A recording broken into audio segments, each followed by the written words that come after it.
18. Shalom, brothers from the Gms Camp Ba. And before we get started, we would like to give all honor and glory unto Yahweh, Ba'ashir, Yahweh Shah, Ba'ashir, Kakadash. double honors to our apostles and elders of Great Millstone, and peace and blessings to you, hopeful electors for pushing this truth. We're back at it again, prophesying downfall of America, and prophesying the things to come. Because that's important, man, The Lord's about to crank things up for you people who's going to continue on your folliness, man, and your wickedness. He sees everything you people doing. He sees the homosexuality. He sees the pedophiles, He sees what's going on behind the scenes. They're making GMOs, polluting the air with chemtrails. The Lord sees all these things, man. You give your kids the option to be a boy or a man. Yeah, transgender, Yeah, transgender. He see all these things, Without further ado, we're going to skip. I'm just going to, let's go to 14. All right, this is Zephaniah chapter 1, verse 14. The great day of the Lord is near. It is near and hasteth greatly. Even the voice of the day of the Lord, the mighty men shall cry there bitterly. Yeah, so the day of the Lord is near. It is near. And it's coming quickly, man. Each day you wake up, it's a day the Lord is getting closer and closer, man, that he's about to come back and crack the skies. That's right. Because here it is, we preach it to you, but you people don't want to get right. You people want to wave your hand, fan your hand, Say F y'all wearing skirts.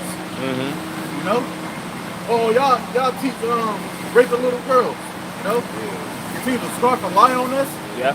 And we're coming straight up the words like how about Yahweh Shah? Yeah, and I was gonna say, even that's significant in itself, where the scripture says, "In the last days there shall become scoffers," man.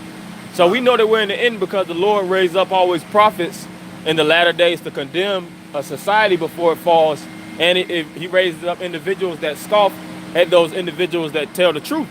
Yeah, kind of. And if you look around, obviously, America is falling. This kingdom of Babylon is falling.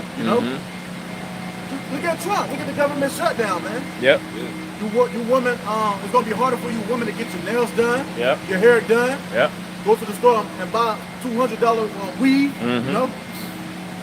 It's gonna be harder for you men to scheme. You wicked wild grapes out there. Yep. Israel. So the day of the Lord is coming, man. You need to hurry up and repent, man. Right. What you about to say? Oh, you about to say that? Oh. 1 Thessalonians chapter 5, verse 1. But of the times and the seasons, brethren, ye have no need that I write unto you. Verse 2. For yourselves know perfectly that the day of the Lord so cometh as a thief in the night. So the chosen, the called, they know that the Lord is coming like a thief in the night. Like the brother said, you people out there that's lollygagging in this society and acting passive as if a World War III is not going on. All these other wars, rumors of wars, terrorist wars, war on the people, the poor with diseases. God, You're acting like that's not happening, but it is. Yeah. Whether you believe or not. Yeah, me and the brother Karakazai, we did a lesson going into how, globally, the world is under $244 trillion of debt, and the mass majority of the people are living off $5.50 a day, man, and that's recorded statistically.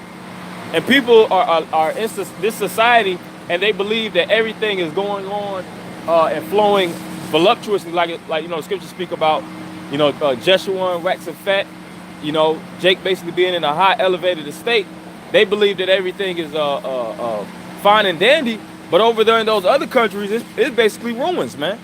Over there in South America, those people experiencing a mass famine. It's a scarcity of bread. They're eating cats. They're eating dogs. They're resorting to eating their own pets to survive. Over there in those Africa, the disease outbreak, plagues, scarcity of agriculture. This place is getting hit on all kinds of levels. And all these things are going to come to America, man. Because what America did, America took all the riches, all the substance and the resources from these different countries and created a super city. Now, you see America in its glory, and that's why I said majority of the people believe that is like this everywhere. But these other countries are really jacked up on the whole, man. And America is being preserved, and they're actually sustaining off of taking the wealth of these other countries. But America's gonna fall eventually, man. Go ahead. John, can you read that from Verse 2, for yourselves know perfectly that the day of the Lord shall come as a thief in the night. John, what do a thief do? You know? He come in the night and he take. The Lord's about to take back his kingdom. The Lord's about to take back his people. His hopeful elect back, you know? And he's gonna take it in righteousness, you know? Because all you did, Esau, which you so-called white people, you Idumeans, you Edomites, all y'all did was rape, rob, and murder. So reap what you sow. The Lord's gonna come back and take us up out of here, and he's gonna destroy you people, man. You guys are gonna be wasted, you know, desolate. Second Ezra chapter 8, verse 56. For when they had taken liberty, they despised the Most High, thought scorn of his law and forsook his ways. He's talking about the Jake out here. So-called white man gave you so-called freedom through the proclamation declaration, proclamation of emancipation. And then you think you're free. The Lord set that up so we can go back to the laws, statutes, and commandments and know ourselves. Like it says in Ezra. Ezra said he only had room to live. Only live for what? Live for the Lord. We don't have room to be conformed to this world like these other people. To live high for hard, to be successful in this society like Johnny Cochran, Tyler Perry with these millions of dollars, Reggie Miller. Basically have to sell your soul. You gotta be rooted in America, man. We ain't about that. We want to be rooted in Yahweh Shem Yahweh, you know? Yeah, you get that Colossians, what, 2? But what they doing with delivery? They going on Instagram, YouTube, want to go out clubbing. It's the same old thing. Nothing new under the sun. They all want this festivity. They all in this festivity spirit. Same old thing. But the call chosen was a not. We're in the spirit of mourning. We're in the house of mourning. Yeah, we're in the house of mourning. And we're going to continue to sign and cry unto our Lord, man. Yahweh Shem Yahweh. We're going to continue to tug on them, complain and break. Lord, how much longer? Yeah. Though we be patient, you know? Lord, can you help me? Lord, can you give me strength? Lord, can you guide me? Give me more wisdom. Mental fortitude. Yeah. That's why the prayers of David are so pivotal, especially in these times now, because a lot of those prayers that David actually wrote, he was writing them when he was in degrees of or in situations of calamity, man. He spoke about how the enemies were more than the hairs on his head and break the teeth. It tells you that in Psalms the 58th chapter. Spoke about how the wicked compassed him, but he always prayed to the Most High, and the Most High delivered him from all manners of hell, so to speak.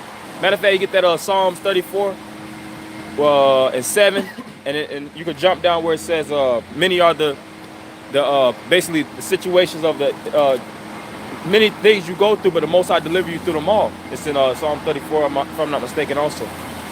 Many are the afflictions of the righteous, but the Lord delivers through them all. You see that Psalms 34 and 7? Read that real fast. All right, this is Psalms 34 and 7. The angel of the Lord encampeth round about them that fear him and delivereth them. Yep. Verse 19.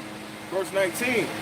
Many are the afflictions of the righteous, but the Lord delivereth him out of them all. Right, and David's seen these things from firsthand. He's not just writing these things down. He was inspired from seeing how the Most High Yahweh was delivering him from all manner of destruction, so to speak. You know, when his kingdom was being plundered by his sons from the time of King Saul, actually trying to kill him, throwing javelins at him. You know, different enemies of the Philistines. He had to actually go to the Philistines. Goliath, the Gath, that was the first thing, yep. How the Most High delivered him through his faith. How he had to actually go to the Philistines' land and actually live amongst the Philistines for a season, and the Most High still delivered him out of that. Those type of things should build your faith, man. And know that if we stick closely and draw near unto the Most High will protect us through any manner of evil, even onto this side of the world. You know, in the enemy's captivity and Babylon. You know, like scripture speak about how we gonna eat poison and live. all these different things that we're going to go through in the society is not going to kill us, is not going to destroy us, but it's going to build us up in the spirit. But you got it, bro. God, that's why it's important to keep on repenting, man. You know, every day. I ask the Lord for mercy. Because you got to understand, this place is so polluted, man. Yep. Like, polluted, man, with darkness and evilness, man. And it's filled with abominations. You know? Yep. But like the brother Kabash brought out, here it is, you on wild grapes, not in change no more. But you go even further off, man. Mm-hmm. You know? You get a couple $100, $1,000, you going the hell off. Going to swinger clubs, whatever y'all be doing, man. You know? Come on, get out, bro. All right, this is this is Proverbs 14 and 18. The simple inherit folly, but the prudent are crowned with knowledge. And like the brother was saying, you see folly going around our people. Here it is. We're in the midst of a government shutdown in these godforsaken United States, and our people are looking forward to the Super Bowl. Who's performing at the Super Bowl halftime show? All right, with Soldier Boy. All right, that's a distraction. R. Kelly was the last bit. So our people inherited with folly, man. Folly simply means foolishness. Our people love foolishness, but when you come to them with the straight skinny about how America's going to be destroyed, the day of the Lord, because our people believe in that Christianity day of the Lord, that when they sing in the church singing Amazing Grace, they don't want to hear the straight skinny, the truth, according to the Bible, man. All right, we coming out here week in, week out, to tell you what's going to befall, man, because when them food stamps run out, and they run out of food, all right, and there's chaos and sedition in the streets, then you're going to try to come up here and ask us, but we ain't going to be out here. Mm-hmm. Yeah, because Israel has no fear, man. Israel's pride, you know, filled with arrogancy. Yep. Haughty. They pop off at the mouth. They got the forward mouth. You can get that in Proverbs 8:13, Yep. you know. They stiff-necked. They hard-headed, Yep. you know. I got precepts Seed too. of evil doers. Constantly, man. It's like a cycle. Each kid that comes into this world and they get older, they through. Mm-hmm. You know? Yeah, like the brother said, it's a cycle. It's like a sin cycle, man. Because the generations, the fathers and the mothers, they don't guide the children to be upright. They teach these children wickedness. Where the scriptures speak about how a mother uprooted the child, you know, evil mother. You know, it speaks about evil fathers and things of that nature. That's basically wicked guidances. Because your father on this side, they don't teach you about the law, statutes, and commandments. It tells you in Sirach, he that teacheth his son grieveth the enemy. So when you actually implant or input righteous virtues within your sons and daughters, you grow them up to actually understand how to fight against the powers that be. But your mothers and fathers teach you how to be subjugated unto the powers that be. Go to college, build your credit, get you a nice car, get you a nice house. You know, live off of the white man. Do whatever it takes to be basically a coon in the society. And I was always, I was always wondering, you know, as a kid, why am I always forced to do these things, man? Why can't I just be me? You know, because you know, as a kid, you don't understand you're in captivity. You just born here and then you see these buildings, cars, TVs, play the game, you know. So when your parents come in and hit you over there, you gotta do this, you gotta do that. You like, man, why y'all sweat? Why y'all trying to force me to do, you know, about school and stuff? You know, I don't even like school. You know? I never did, man. The real you is something about your heritage. Yeah. Why you can't just be an Israelite? Yeah. Israelite. We're going to go by the law, statutes, and commandments. We're princes of the earth. Under the heavenly Father. All right, this is Proverbs 22:6. Train up a child in the way he should go, and when he is old, he will not depart from it. And that's talking about these scriptures, man. First and foremost, coming back to your nationality, all right, serving the Lord. You should be training young men up to be on the highways and byways to be a prophet, man. Mm-hmm. All right, to abstain from what the world teaches you, to abstain from this fool system, this school system, man. Because our parents, when we came up, all we learned was go to school, get a good job. Maybe you can go to college. Maybe you can be somebody. But now the Lord has given us a spirit to be out here and prophesy. That's what our people should be doing. The scriptures say, search the whole paths. But all our people want to hear about is, you know, the woman. You know, if he ain't good for you, girl, leave him alone. You know, all types of society, all types of philosophies here in Babylon, and we start to see that Babylon is falling. So these philosophies are falling along with Babylon. The word is the true education, because the word education goes back to something that's within you. Yeah. Something that's already within you. So that's a part of the scripture too. This is Jude chapter 1 verse 5. I would therefore put you in remembrance. These the only two we got. These the only two umbrellas we got. Our heritage, the land of the Lord, the color is the Lord, what's about to come. These are I got two of them in my trunk. You start questioning life, you know? Everything about life you start to question. Man, what's up with this church? Yeah. What's up with Christianity, man? Man, who am I really praying to? Yep. I got some more on that too. Yeah, come on. And that's going into what you're saying. Because the Lord is stirring us back up to what? Knowing Him. Yep. It says, though ye once knew this, that's going back to the word education. How that the Lord, having saved the people out of the land of Egypt, afterward destroyed them that believe not. We were talking about 2/3. How they just have liberty in this land without the shackles on the necks and stuff like that. And the Most High said, He will put on us the sword to the curse in Deuteronomy chapter 28. And they don't have it no more, so they don't have it in the streets. What you were saying, you know, that's the Lord slowly putting His spirit back on us. You start to question life. Because it's the sifting process, man. Yeah. You know? That burn, agony. And that's when you start fully waking up, you know, because you start to realize that everything around you is basically a lie. It's basically, you have been taught a lie from your birth.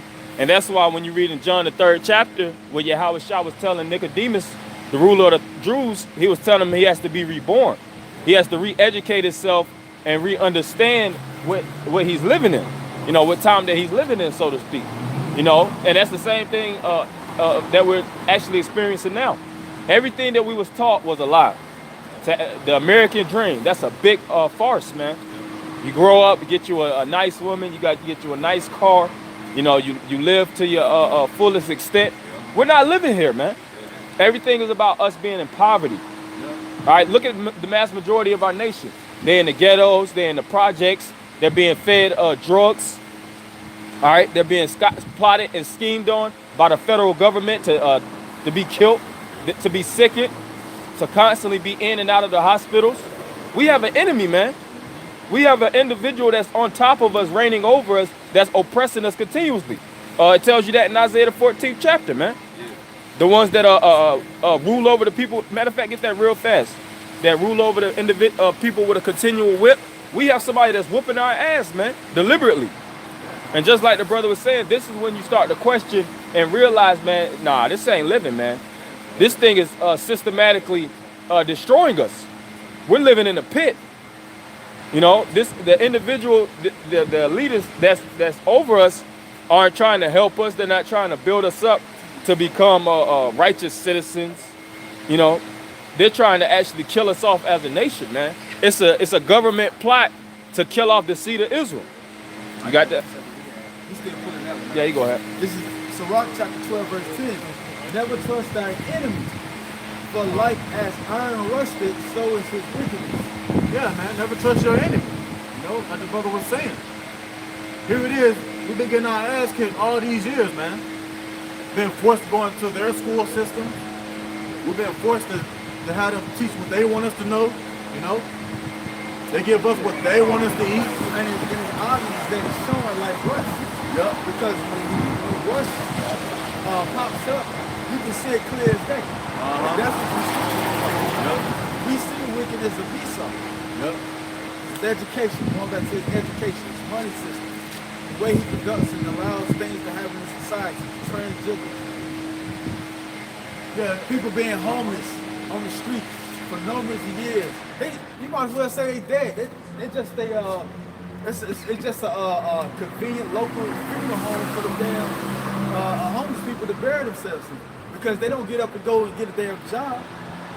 You know what I'm saying? They just stay in the same place. And Esau, the government, living high off the hog, he want to pay billions of dollars to Israel, but still have trouble over here. Yeah, that makes no sense. It don't make no sense. He's an unrighteous and unbalanced king. Yeah.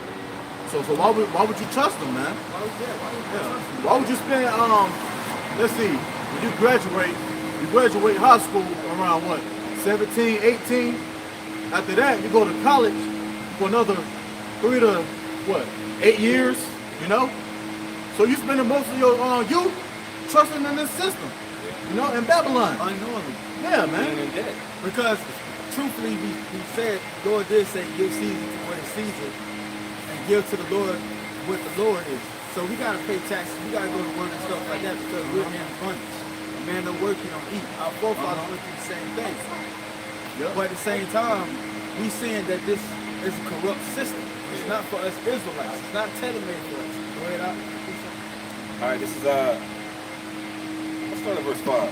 Isaiah 14:5. The Lord hath broken the staff of the wicked and the scepter of the rulers. Verse 6. He who smote the people in wrath with a continued stroke. Yeah, whenever you smite somebody, that's a lashing of an individual. And it's an aggressive lashing.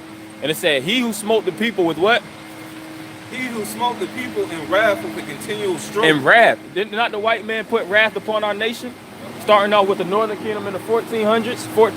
As the saying goes, 1492, Columbus sailed the ocean blue.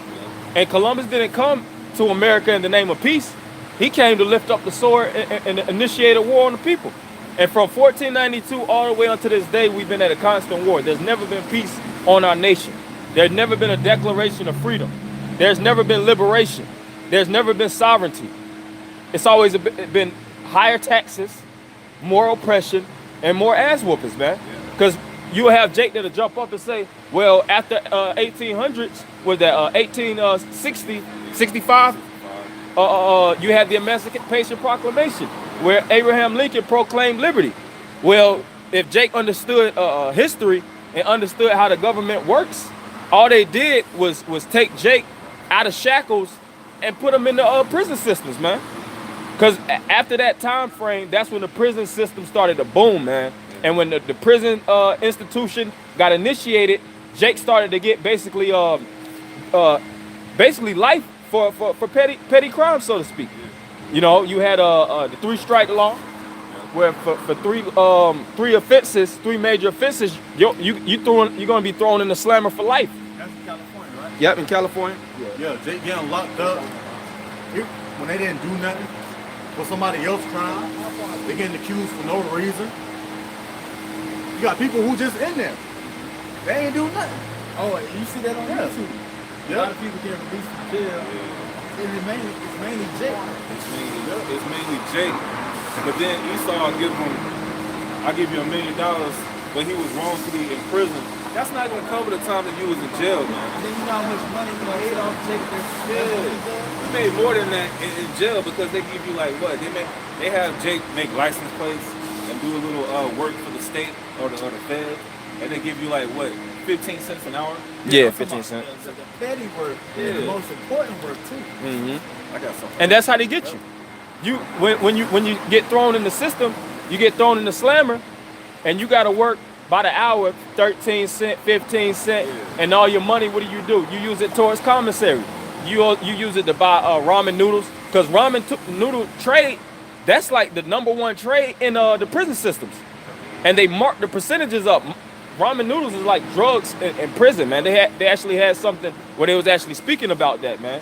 You know, and they like you say, they make you work for 15 cents an hour. But how much is these individuals that's actually, you know, establishing these private companies to have prisoners work? How much they're actually receiving from those slave wages? They're receiving billions, man. And that's why you have America, which America has the #1 prison system. There's all these different prison systems all over these different countries put together doesn't amount to the amount of individuals that's in these prisons, man. That's why the federal government CEOs doing shit down, they ain't getting no paycheck. Yep, and you get that Isaiah 42 and 22. Oh, you got that? Okay. All right, this is Isaiah 42 and 22. But this is a people robbed and spoiled. They are all of them snared in holes, and they are hid in prison houses. And they are hidden. And who is that? Is that the Jews? Is that the so-called Jews over there in the Middle East? Pope. Yeah, the Pope. Are they in prison houses? They live in Hive the Hawk. Even though we're in the federal shutdown, you still got billions still being sent to the Jews, man. Yeah, man. Over there in Atlanta, Israel. $7,000 per hour. Yep. And you got to think about it. When you go to prison, when you look at the mass amount of prisons, do you see Jews? When you think about the prison system in the United States of America, do you think about Jews in all these different prisons? Hell no. You think about blacks, Latinos, and Native Americans, man. Yeah, you don't even think about the Chinese man. You don't think about the Chinese, man. Ain't no Arabs in no jails, man.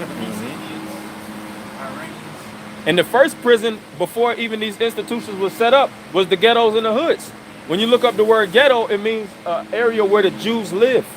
By definition, you could look that up in the, if I'm not mistaken, the Webster's Dictionary, man. Regular dictionary would tell you a ghetto is an area where the Jews actually reside. So we are those Jews. We are those ones that's hid in the prison houses and is stripped and robbed, man. Yeah, that's so to Lamentations chapter 4. Yeah. Yeah. I'll continue on. It says, I'll start from the top. Isaiah 42:22. But this is a people robbed and spoiled. They are all of them snared in holes, and they are hid in prison houses. They are for a prey, and none delivereth, Yep. for a spoil, and none saith restore. None saith restore. The word restore, re is back, and store is where you get the word storage.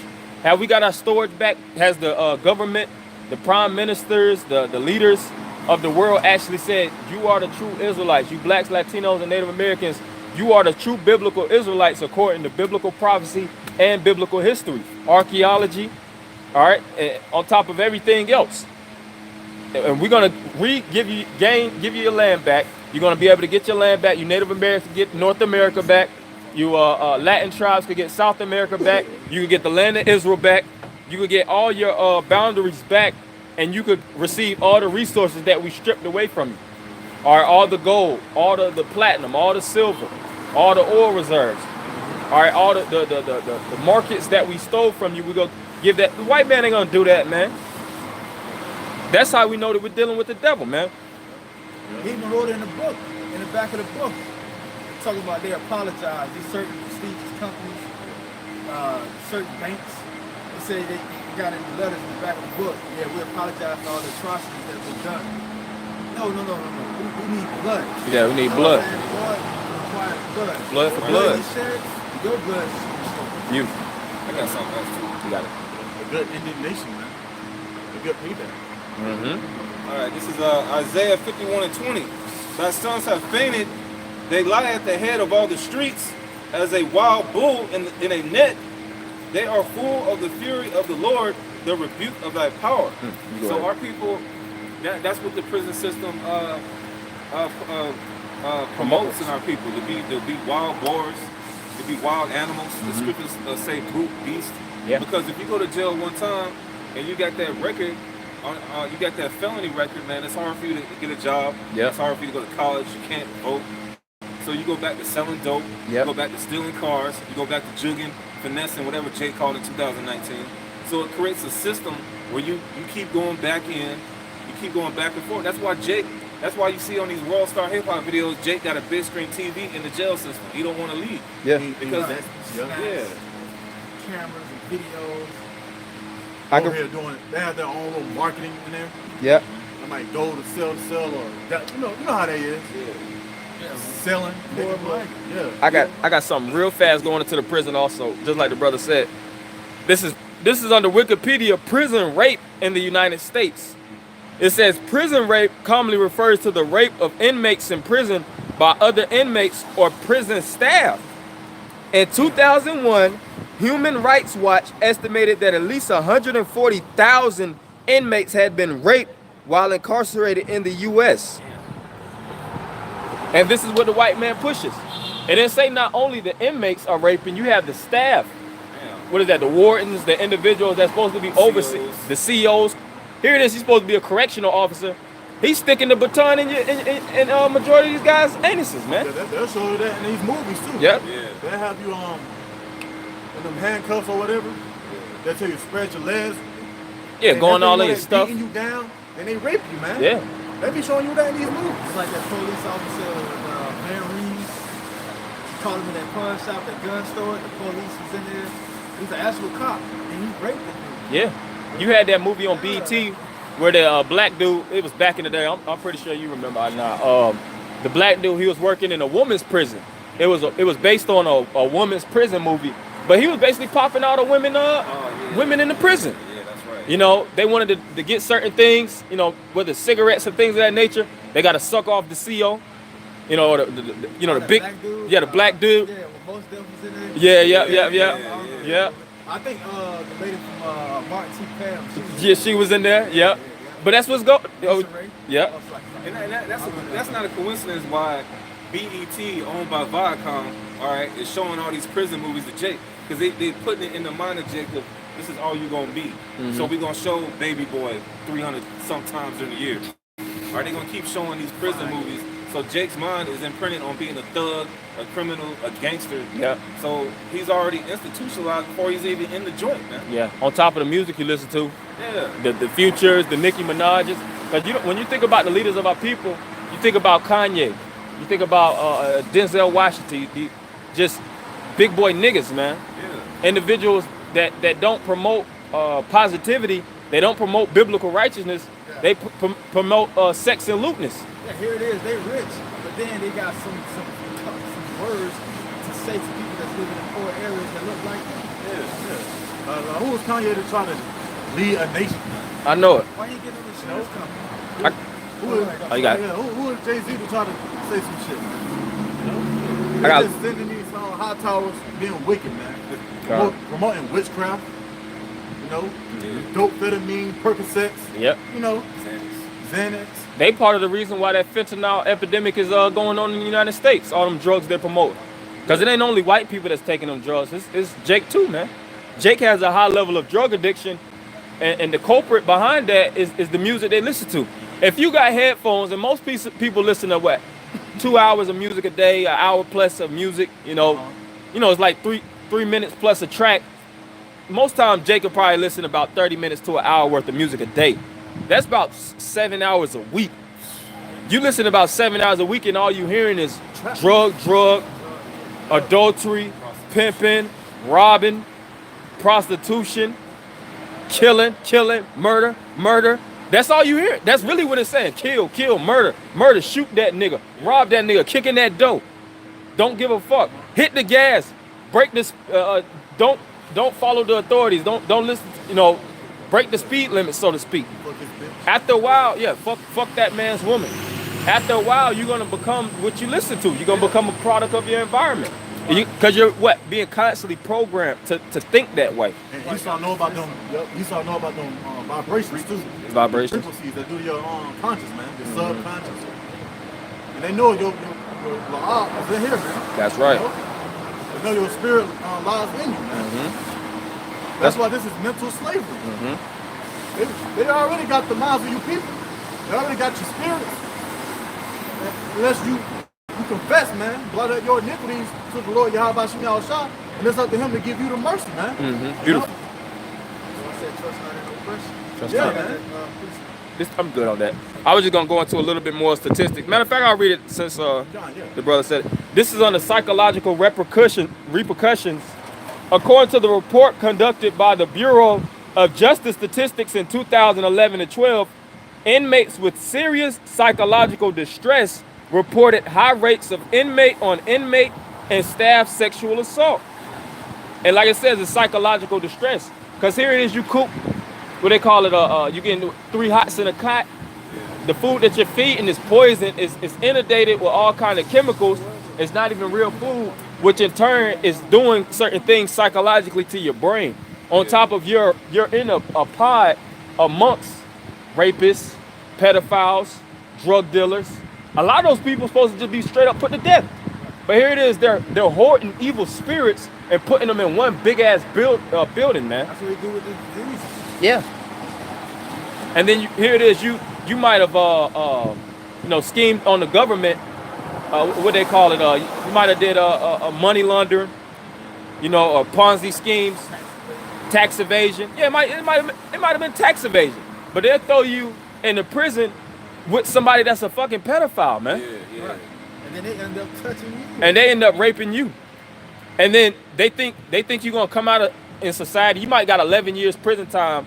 This individual got 50. This motherfucker probably got 150 years. And y'all in the same. You think you gonna leave out? Individuals get envious when they understand other individuals, and they know the CEOs, these individuals, they'll tell your whole before you actually even land in that prison. Everybody know all your information. They got the drop. They already understand who's gonna be here. They already give all the information. His mother was a crackhead. His father raped him when he was young. You know, they be knowing these different things, man. And when you go in, you all jacked up.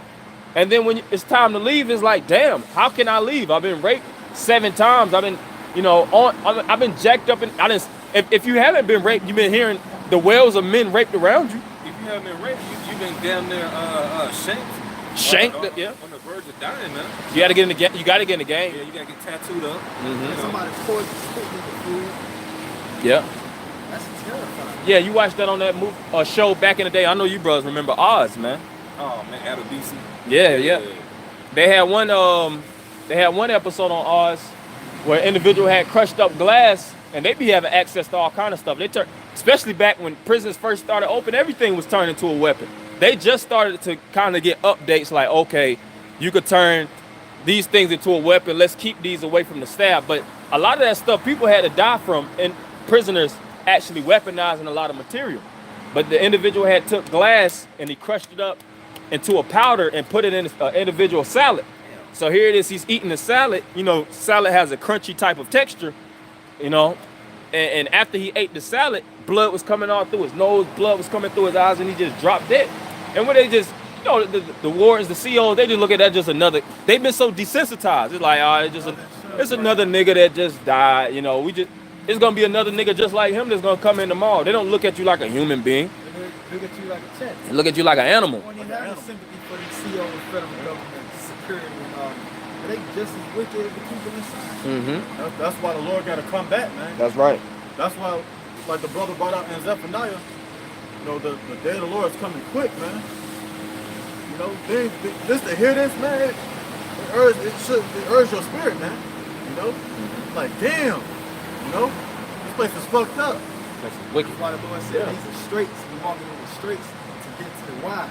That's right. We need our righteousness. We won't go off. Yeah. We will never go off. Not to worry about who start throwing us in jail with the rest of the damn wolves. Man. Yeah. Man, that's why we gotta be thankful too, man. Yeah. So we ain't like these individuals, man. Out. Man, when you know how they look at themselves in the mirror. Yeah, when you think about it, like, when you think about how you got the truth, testimonies, man, you just be like, damn, man. To hear stuff like that, I could have been here, I could have been there. Yeah, man. Yeah. That's mercy, man. I got a precept too. Come. This is Micah 2:10. Arise ye and depart, for this is not your rest, because it is polluted. It shall destroy you, even with the sword destruction. Yeah, it says, arise ye and depart, Depart from what? This polluted place, Stop doing things behind the scene, man. Depart from that, man. Whatever is keeping you down, man, just leave it, man. That's right. Just drop it, man. Like a bad habit. Like a bad habit. And trust me, it's not hurting you. If you having second thoughts about it, it's the flesh. That's beautiful. If you grabbing on yourself like, oh man, like I need to do, or I need this, that's the flesh, man. Just keep praying and fighting and resist it, man. That's why the Lord gave us these scriptures, man. His words to comfort us. That's why He sent out His Holy Spirit to comfort us, man. That's why He got the body, man, to comfort you, man. If it's urging you to do something like that, man, go with a brother, hang with him. Yeah, that's right. And if you got to go with another brother if you got to, Or just go for a walk, man. Keep your mind occupied. Do a lesson. Yep. Go bowling, Do something. Yeah, you got to keep your mind out this pit, man. Jake started to get in this hell, and they start to become a byproduct of the society, man. And just like the brother said, you gotta run from the shadow of wickedness, man, because it consumes the souls. This place destroys souls, man. It's individuals that been here so long, they just totally lost hope in the Most High. They atheists. No longer believe in the Most High. Homosexual now. They just want to deal with men. They don't believe in the concept of man and woman sex. They just want to just totally deviate from the ways of righteousness. They don't want to follow the dietary law because they feel like, okay, what's the point of eating healthy if this whole place is sick? Let's just eat pork and live to our lives' ends, man. They start to become full-fledged heathens. And that's the reason why we was thrown in this predicament from the beginning, because what? We didn't want to listen to the Lord's law, statutes, and commandments, and he threw us in captivity. But we prayed to the Most High, and the Lord took us out. What we did? Went back and followed the other gods. The Lord threw us in another captivity, all the way to the point where we're in this place, America, man. God. Yeah, beautifully said, man. That's why the Lord gave us scriptures like this. You can bring it out with Baka Shah. This is Ezekiel 14:6. Therefore say unto the house of Israel, thus saith the Lord of power, repent and turn yourselves from your idols, and turn away your face. Excuse me. And turn away your faces from all your abominations. Yeah, man. Turn away from your idols, man. Turn away from these false idols. Turn away from these celebrities that you people worship in, man. You know? You'll find that you got more time to do something constructive. Yeah, this is time of repentance, man. What are you doing? You know? You probably know you're Israelite. You probably know the name of Yahweh Shem Yahushua, but you still going off, man. What are you doing? You know? And the people who don't know, you hear us, you see us prophesying, you see it coming to pass, you second guessing life. What are you doing? Come out, you know? Yeah, but it's like Jake, they don't. Yeah. Jake got to learn the hard way to actually, excuse my Portuguese, till shit hits the fan, and tell him to recognize that what we've been saying has been true, man. True. And the scripture saying the day of thy power, that we shall be willing. Yep. All right, so when all hell breaks loose, you ain't getting no more food stamps. Kroger's off the shelf with no food. You got your neighbor coming in. You thought he was cool, but he's trying to rob you. Then you gonna know there's been a prophet among you. Then you gonna know. Yeah, man. So here it is. The Lord has said, hey, repent. Well, you people still doing dumb shit, man. I think they had that on the movie The Mist when people was in the uproar, and you had one lady was like, it is the power, you know? Where he said it's the power of Israel. You know, the lady said it blatantly. And Esau showed that in these different movies. Everything, all these different movies that's coming out, apocalyptic movies where they're showing people getting mass microchip, when it's showing people actually suffering a pandemic.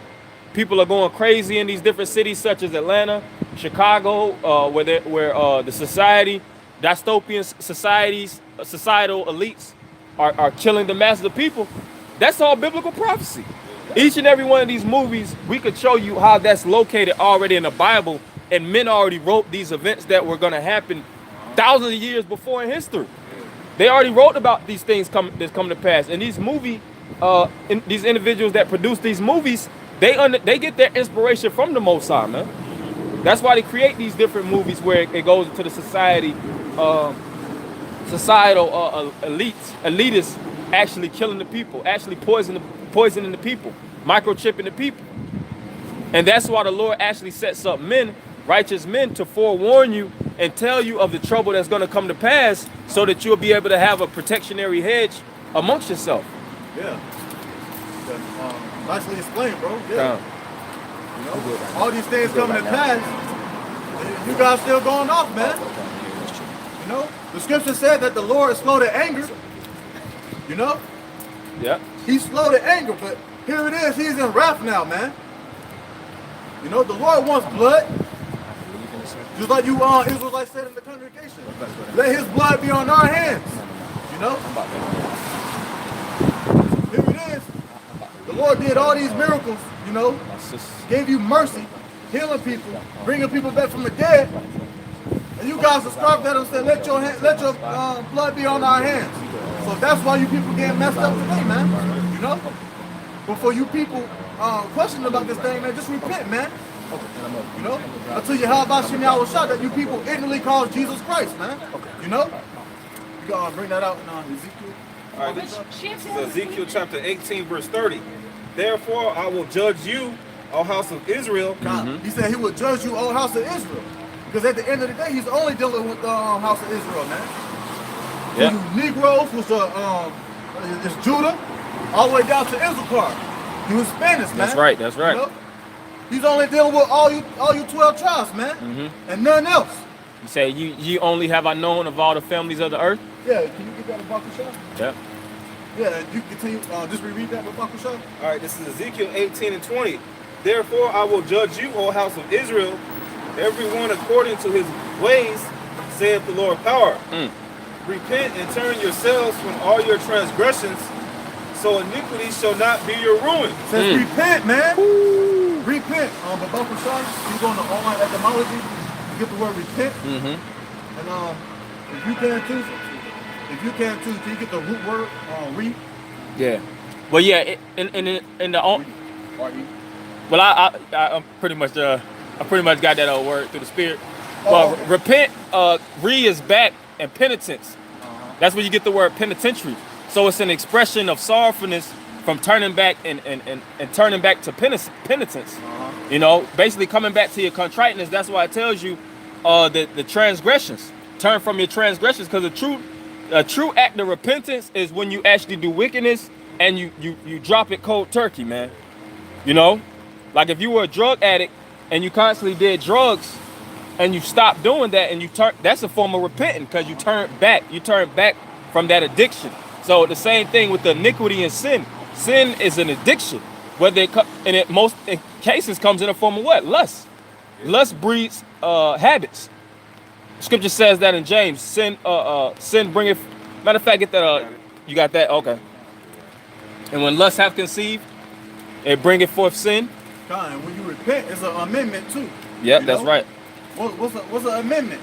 To get better, to improve. You know, once you read was to come back, repent was to apologize. That's right. Sorrowful. Once you turn back to the Most High from your evil ways, from your abominations, now you're making an amendment. That's right. Now you're saying, hey, I apologize. Can you help me get better? Can you guide me? Beautiful. That's all it takes, man. Yep. Because that's gonna please the Lord. Yep. You know, if he chooses to give mercy on you, that's pleasing to his ears. That's like saying, hey, Dad, look, I know I messed up, but you know, I'm young. Teach me how to be a better man.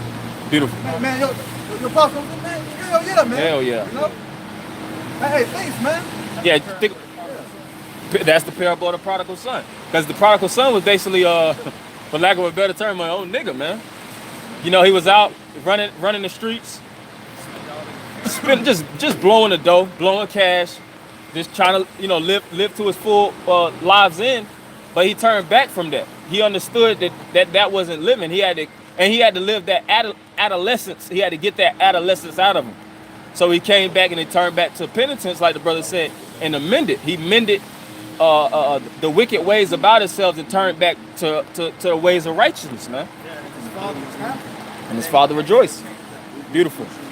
And that's why Yahweh Shah spoke about that, the sheep that goes astray, how a man rejoiceth that sheep that was led astray comes back into the pastures. You got that? Oh yeah. This is James chapter 1. I'm gonna start at verse 13. Let no man say when he is tempted, I am tempted of the heavenly Father. For the Most High cannot be tempted with evil, neither tempteth he any man. Right, because the tempter comes in the form of the spiritual demon Satan. Satan's main job is to tempt you in the flesh. That's why Job, when Job was catching hell, who was at his side actually pegging him? The spiritual demon Satan, man, which was of course granted through the power of the Lord. But that's Job is basically a foreshadowing of what we would have to go through these different manifold temptations. But it's all about your level of spiritual resistance, because your flesh has a mind of its own, so to speak. And that's why Paul said that in Romans, how the flesh warreth against the spirit, and the spirit against the flesh in Romans the 7th chapter. You keep going.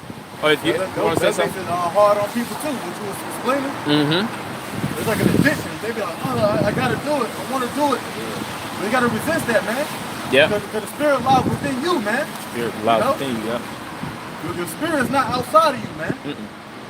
You know? But it's the spirit in you that make you shine, man. You resist things, man. The spirit of the Lord, man. Yep. You know? have ruled over spirit, one that ruled over city. That's right. Yeah, man. So speaking of souls, King David said it. Spoke. Yep. Spoke. It speaks about the discipline. Say if you desire, basically, magistrates and you desire thrones, obtain discipline. Discipline is the hardest thing for man to obtain. Majority of the mass majority of people do not have discipline, self-discipline. They can't hold back the lust. They can't restrict and resist the temptations of the world. They always fall subject unto it. That's why the masses of Jake is in debt and they're under drug addictions. Because what? It first comes from peer pressure or what? Peer pressure ain't nothing but another fancy way of saying temptation, man. Yeah. Temptation in the form of somebody pushing it on you. But Jake doesn't have the spirit to resist, man. It's only a few Jakes. Like if it's 5 Jakes and 3 of them smoking weed, in most cases it's gonna linger and that spirit is gonna jump on the other 2 and they're gonna start smoking weed. In most cases, that's in most cases. There's a few cases where certain individuals resist and be like, you might be in a crowd of people and you don't do, but in most cases you're gonna do what the people around you do. Curiosity. Yep, it says vibration gonna go into your head. Now you're thinking about smoking again. Yep. you're gonna be a smoker. If everybody, say for instance, you in a crack house, you walk in a crack house and it's 10 drug addicts, you can't, and the police bust in and you're like, nah, I don't even do those drugs. Well, why the hell you here then, nigga? That don't make sense. Guilty by association. Beautiful. You keep going. All right, this is verse 14. But every man is tempted when he is drawn away of his own lust and enticed. That's fleshly desires that come through the form of enticement and seduction. You might have a strong woman lust on you, which we all love women. What man in his right spirit doesn't love women? You know, especially here, really here in America too. These women be half dressed, so in turn that drives your sexual lust up. That lust, yeah. You know, everything you see is sexual innuendos. Everything is about promiscuousness, advertisement. That's why this is it's a hard battle, man. And only a few will resist and will overcome this, man. But continue. All right, verse 15. Then when lust hath conceived, it bringeth forth sin, and sin, when it is finished, bringeth forth death. Right. So when the lust has planted in your mind, it bringeth forth sin. And sin, transgression, like it says, the wages of sin. When you rack up a high level of sin and transgressions, it equates to what? Death. Yep. That's the reason why man fell from his elevated estate in the time of Genesis. You had Methuselah, you had Adam. Those individuals lived to be 900 plus years old. And when you read the book of, if I'm not mistaken, Numbers, it spoke about how Moses was 120 years old, and his eyes didn't even dim. And he had strength. And he was in the fullness of his strength. But look at us now, 2019, you 20 years old, you got ED. You got ED, you got receiving hairline. You got a receiving hairline. Sick as hell. Here it is. Your child be 8 years old, fucking obese. You know, liver going out. How the hell your liver going out at 11, man? Slurred speeches. No. Gout. You got old man diseases as a teenager, man. Because of what? Sin, transgressions. And that's the way of the Lord paying you back. You know, you turn your back, you didn't repent, man. So he's sending them plagues on you, man. You know. Yep. That's why, once again, that's why it's important to pray for repentance, man. You know, so you can be safe, man. If you read the book of Psalms, it says, "The Lord is my defense." Shield Where's and buckler. your defense at, man? You know, who's gonna protect you in these days, man? Who's gonna protect you from the foul air, man? For real talk, we should be dead, man. Yep. Smelling this air, man. Breathing in all these toxins. You know, these different motors, man. Oil burning, you know. We should have dropped dead, but who's protecting us, man? Why are we still here on a Saturday while it's raining, still standing here glorifying the name of our power, man? Yahweh Shemiyah Washah, man. I got a quick Because he's our defense, man. You can keep going, Salaki. I was gonna say I got a precept too. This is Jeremiah chapter 18, verse 4. And the vessel that he made of clay was marred in the hand of the potter. So he made it again another vessel and seemed good to the potter to make it. So that the first vessel that he made was meant to go off. We was meant to go off. Creature subject to vanity. Yep. The creature is subject to vanity. God. But the Lord is calling us back though to get away from those sins. That's why Yahushua came as the second Adam, which is the spiritual Adam, because it said spirit quickening. Meaning we was gonna be upright again as soon as the Lord made that sacrifice. Beautiful. The Lord is making another vessel unto good. Okay. You done with that precept? Yeah. Okay. Well, this is 2nd Ezra 7, and I'll start at 56. For while we lived and committed iniquity, we considered not that we should begin to suffer for it after death. Then answered he me and said, this, matter of fact,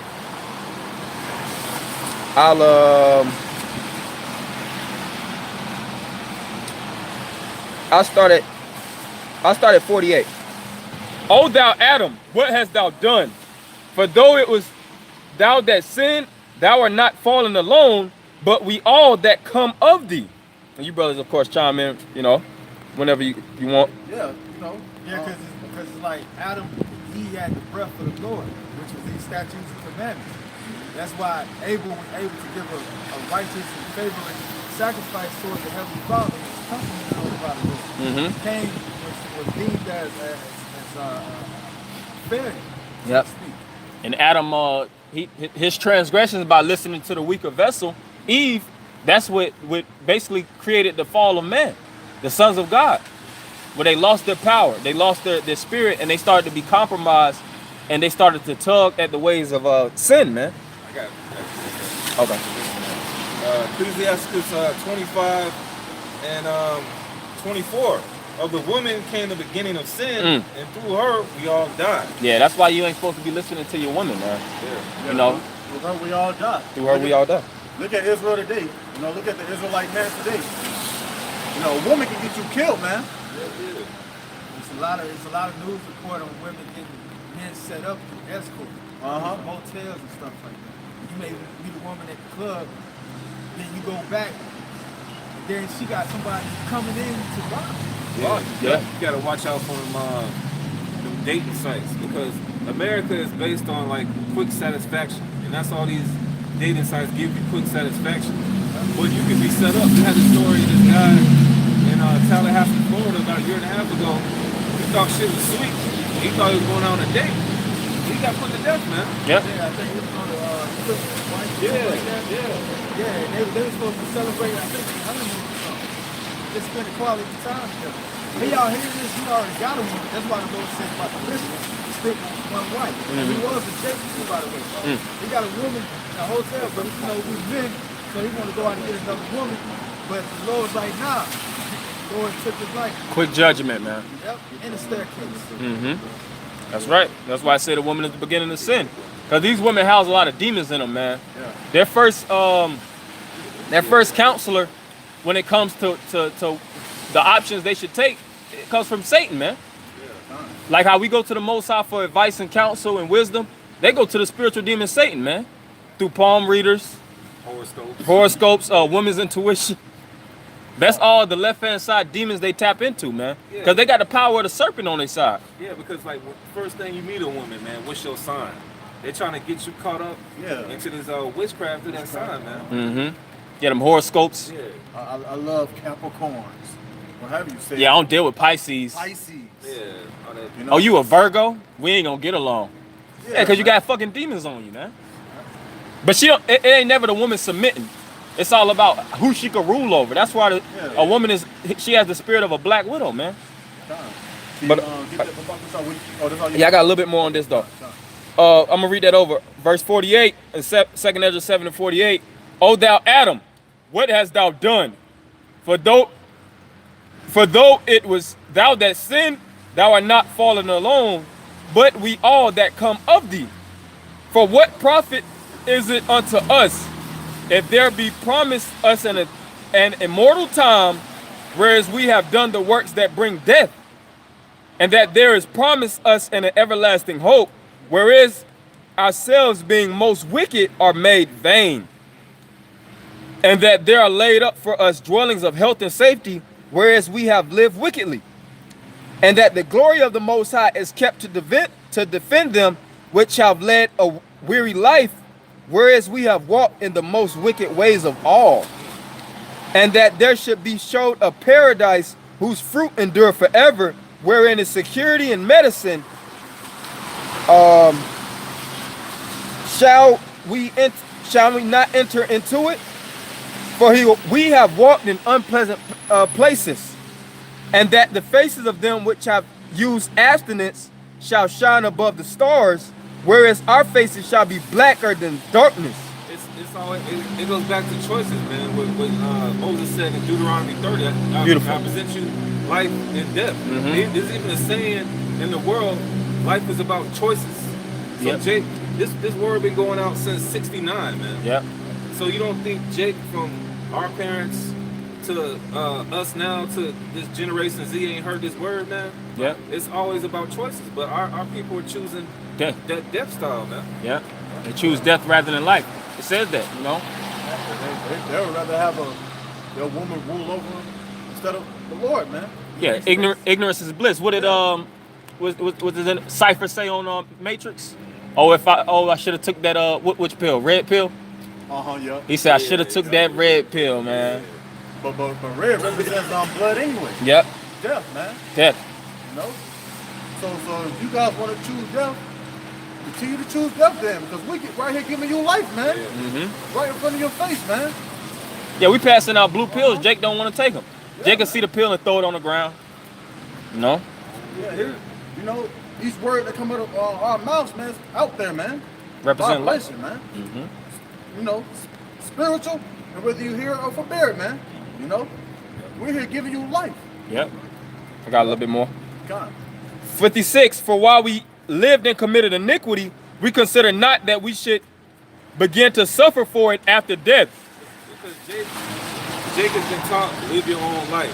You only live once. You know, they don't. YOLO. Jake, we give you life because we bring out reincarnation. You're going to pay for what you did in your previous life, man. Yeah, God. And this is the last go-round before the kingdom of heaven, man.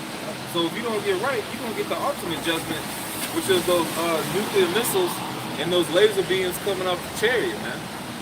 John, that's what we was reading about earlier, man. The points of repentance, man. You know?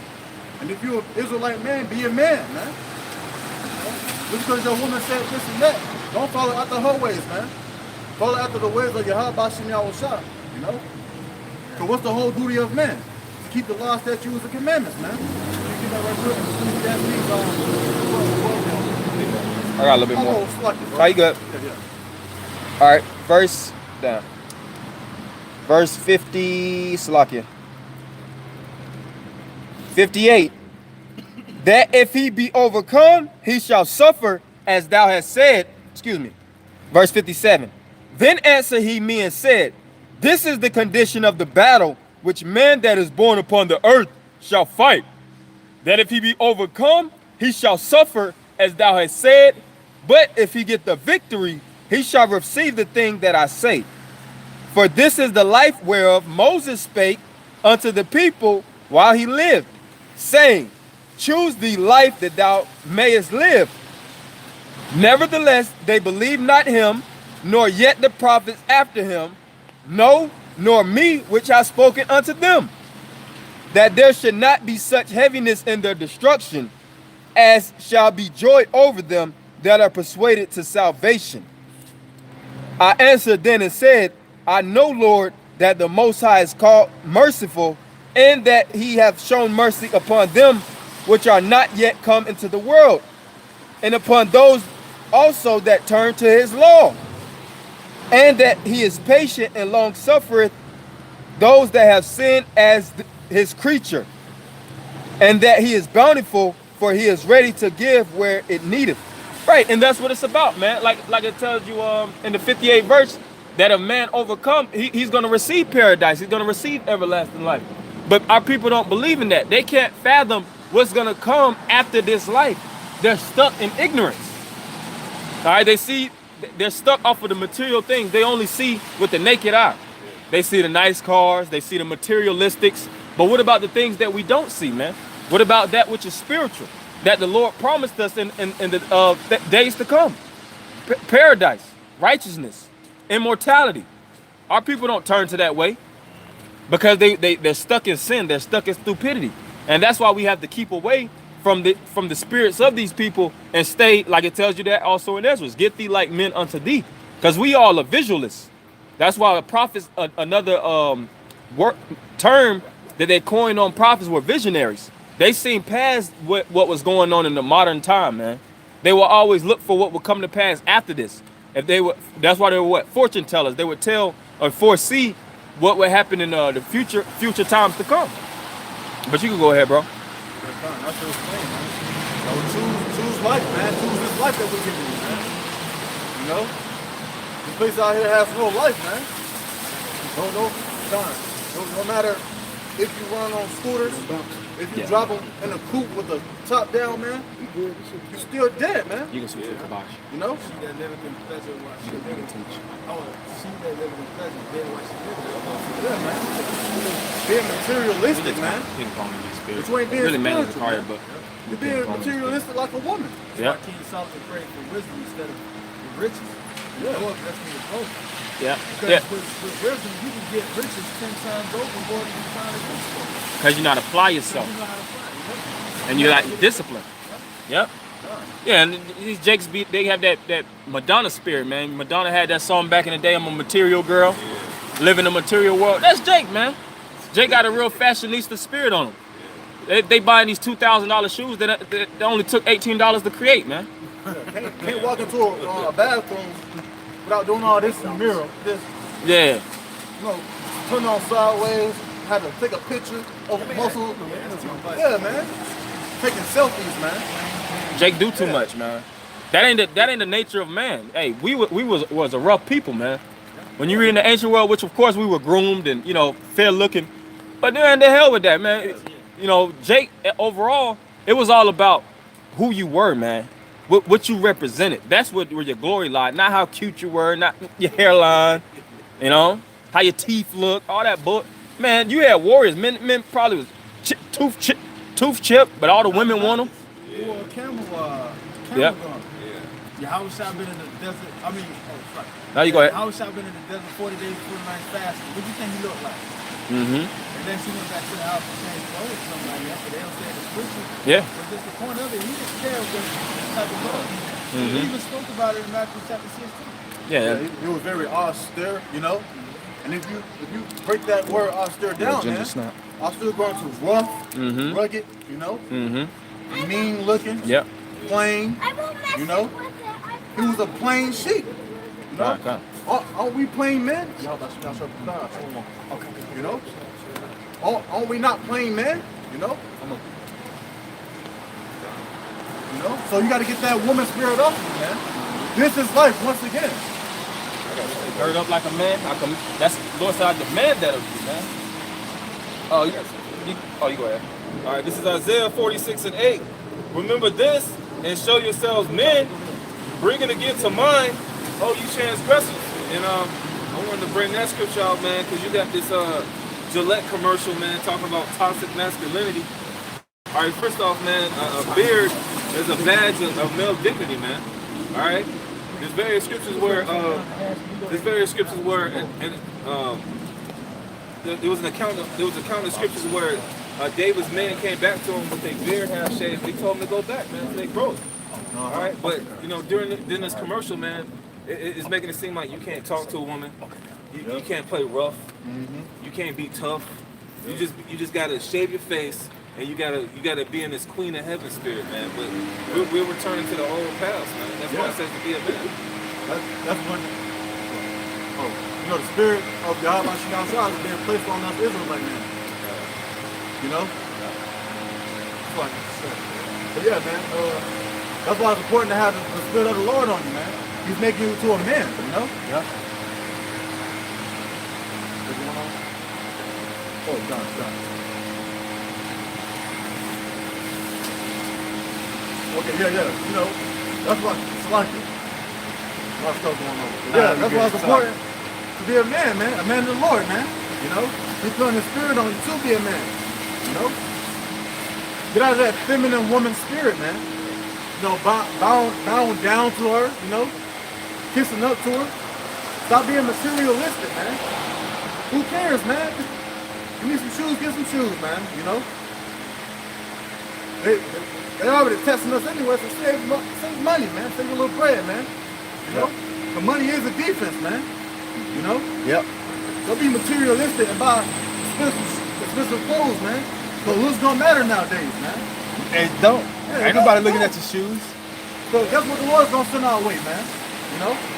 And us brothers know. It's all prophecy. Isaiah, the 4th chapter, man. You know? And the hell with that too, man. Hey, the former things are passing away. The Lord said the former things are passing away. Everybody back in the early 2000s and 90s, especially in the 90s, it was all about fashion. They had the Guess, the Boss, the FUBU, the Guess jeans, Jabos, Versace. I wear my K-Swiss. Yeah. All that's out the window now, because everybody get the same thing. Yep. Everybody get the Jordans with the plastic on it. Everybody, it don't matter what that is no more. Yeah, we want more than that, man. Yeah. We want a crown on our head. Watch it, bro. You know? Yeah, We want the kingdom of heaven, man. We want to get out of this captivity. Yeah. You know? That's why we're going to continue to stand here, you know, being a man, keeping the law, statutes, and commandments to the best of our abilities, and continue to glorify our power, man. That's exactly what the Lord said do. Although it may look foolish, the Lord said the foolishness, the Lord's foolishness is more wiser than men. The Lord said go out to the highways and byways to bid those who are signed and grind to the wedding, which is the marriage of Israel getting reunited, reconciled back to the Heavenly Father through His Son Yahweh Shah. Yeah, man. Nah, we're gonna get the whole duty of man right quick, so we'll know what to do, man. And righteousness.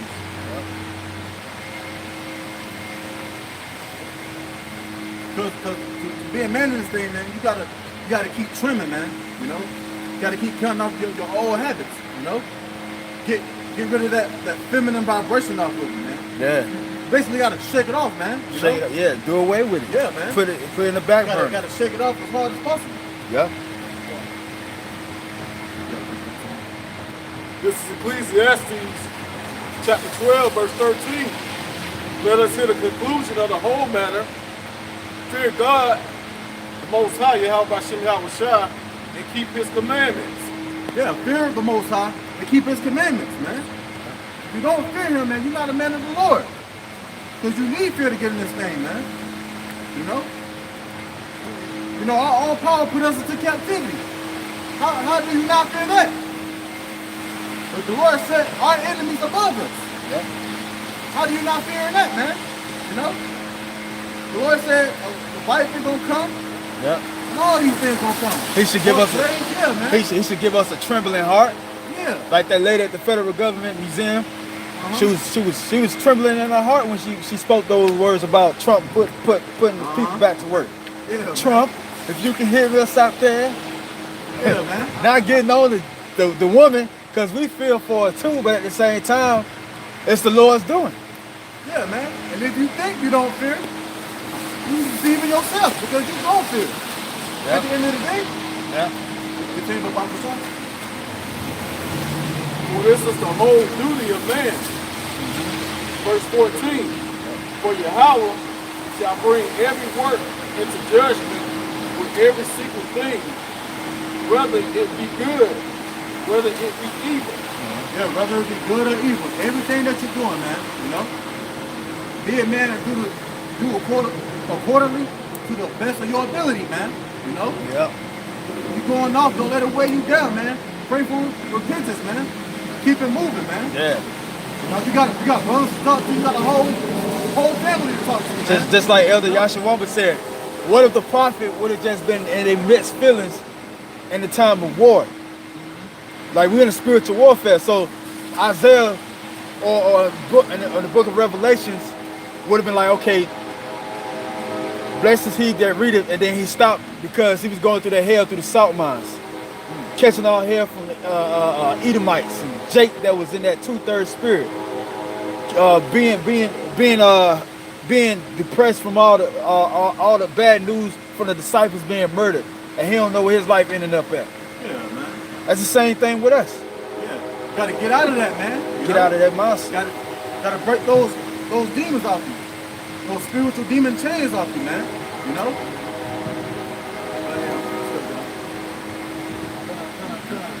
Right, the Heavenly Father, he's dealing with men first. He's dealing with the men first and foremost. Okay? Alright? You know, the Lord commanded us to be men. Give me Job 38 and 2.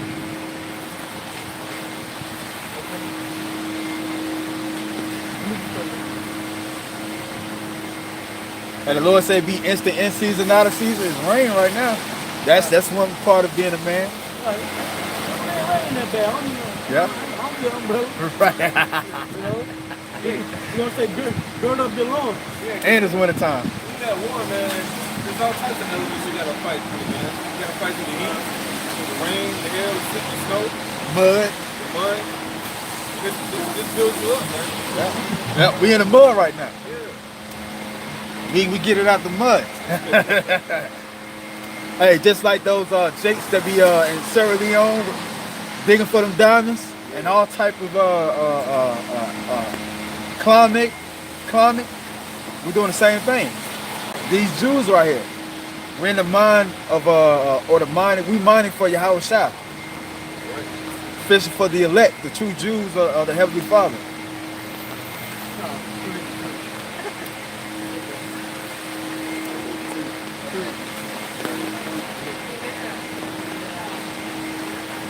This is Job, chapter 38, verse 3.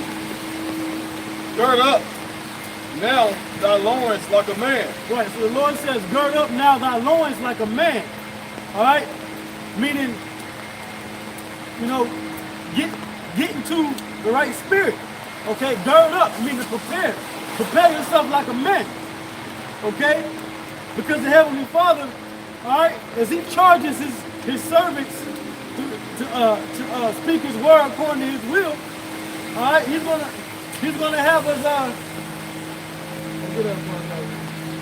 right, he's gonna have us, all right, come out here in all types of elements, all types of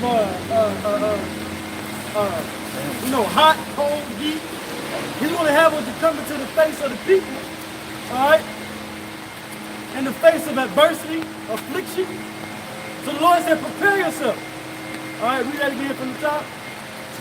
This is the book of Job, chapter 38, verse 3. Gird up now thy loins like a man. Right, gird up your loins like a man. Go ahead. For I will demand of thee. For I will demand of thee. So this isn't something that where you can be in your feelings about, like the brother was saying earlier. You can't be in your feelings about this word, man. If you come into this truth and you believe and you have that mustard seed of faith, all right, the Lord demands you to be a man in this thing, man. Not get mad over controversial topics, not be wishy-washy riding on the fence, okay? When you come into this truth, the Lord demands of you and requires of you certain things, man, okay? Go ahead. And answer thou me. And answer him, okay?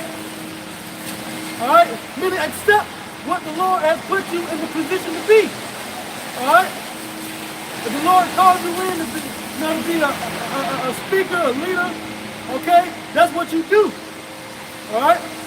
He called all of us to be speakers and leaders, man, okay?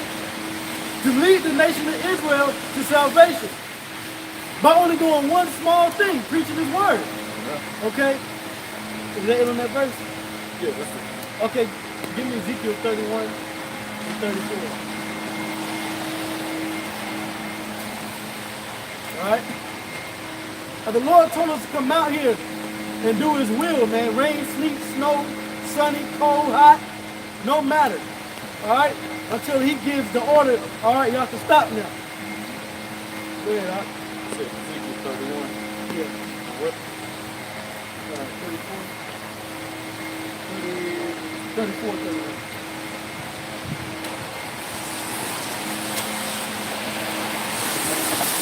This is the book of Ezekiel, chapter 34, verse 31. And ye, my flock, the flock of my pastor, are men. Right, so when the Lord has his, and he's gathering his flock and his pastors, he says the flock of his pastor are men. Okay? Men. Alright? And he demands of us to go of ourselves like men. Okay? To think like, yeah, that Kevin Hart movie, Think Like a Man. Alright? Well, you really gotta think like a man, but according to the wisdom of the scriptures. Okay? According to the word of the Lord. Alright? Give me, go from there. Alright? Finish it out. And then give me, Proverbs 2:1. And I in your power, said Yahweh by Shem Yahweh Shah. And these are power. Okay, so the Heavenly Father's dealing with men. Because guess what? Naturally, men deal with power. Women don't deal with power. Women follow power. They follow wherever the power goes. So when you're in that spirit of being a man, you're going to have power. You're not going to be submitting yourself all the time, man. Especially to no woman, man. All right? Now, the brother was speaking about being materialistic. Okay? And no man should be materialistic, man. You gotta be spiritual. Yep. Okay? You gotta understand that these things are temporary. Now, does that mean that you can't like and have nice things? No. But when you do have something nice, all right, you take care of it, you cherish it, all right? It's something precious to you, all right? And you leave it at that, like it's true. Okay? You take care of it. You know, you cherish it, and you do what you have to do to keep it. Okay, this wisdom, this woman here. Alright? You know? But at the end of the day, you have to have a certain mindset. Okay? You have to know when to drop certain things, man. Okay? You gotta know when to sacrifice certain things. Because the Lord is requiring of us ultimately a sacrifice. Alright? Sacrificing ourselves. Okay? Alright? For the sake of the kingdom of heaven, man. And for the Lord's people. Alright? Get that up.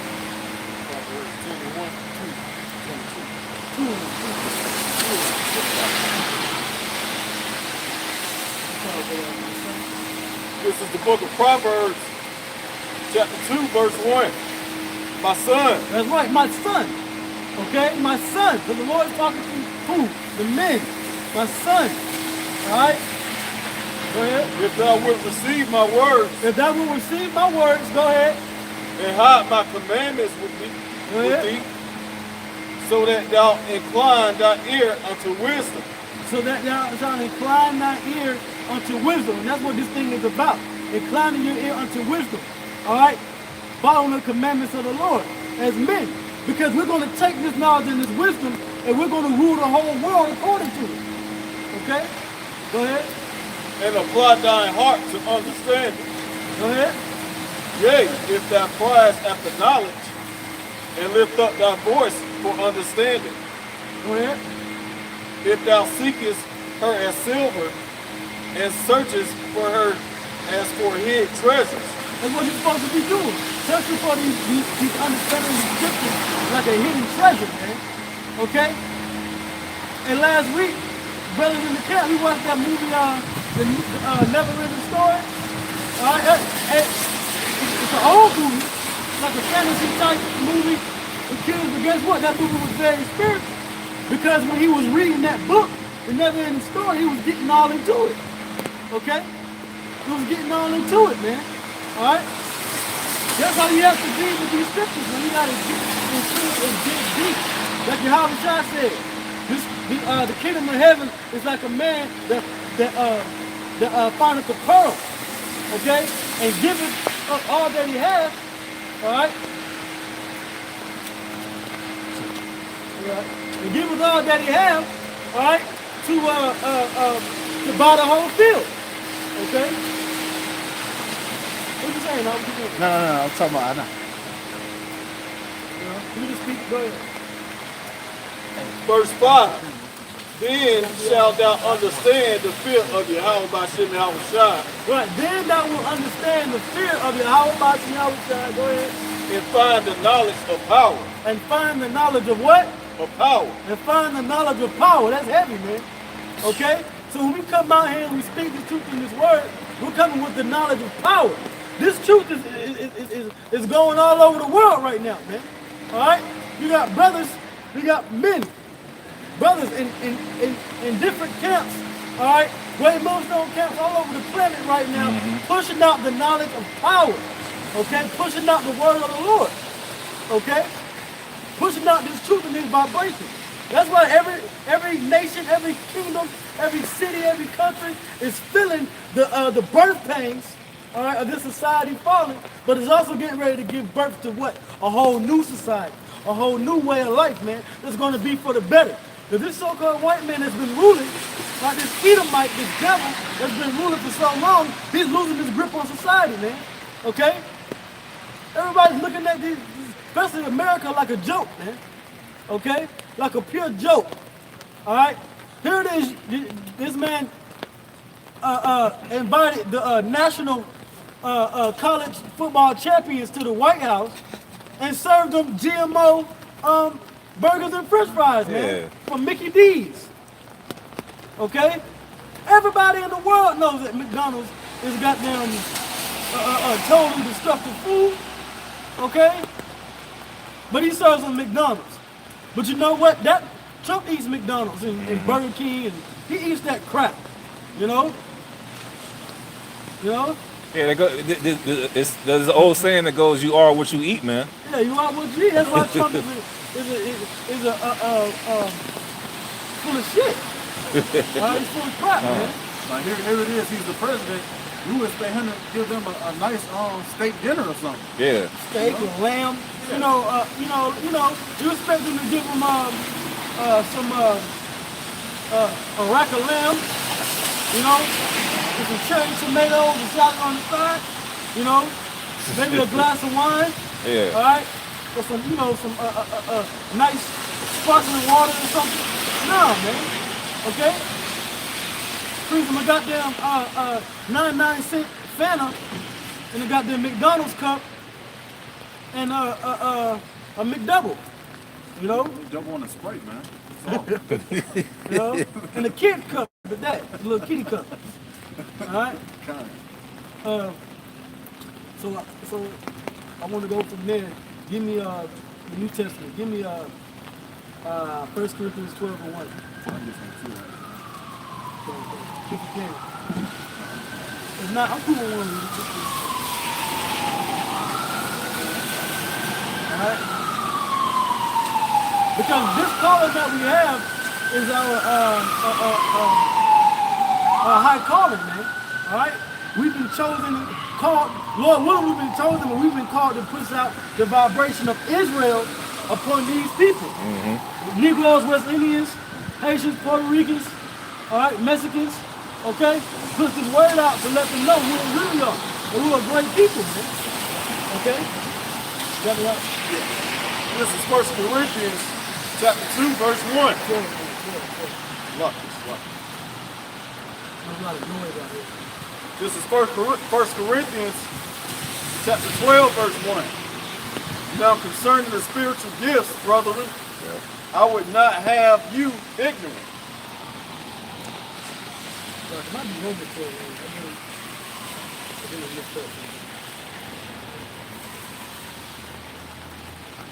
Yeah, 12. Romans 12. Yeah. This is Romans chapter 12, verse 1.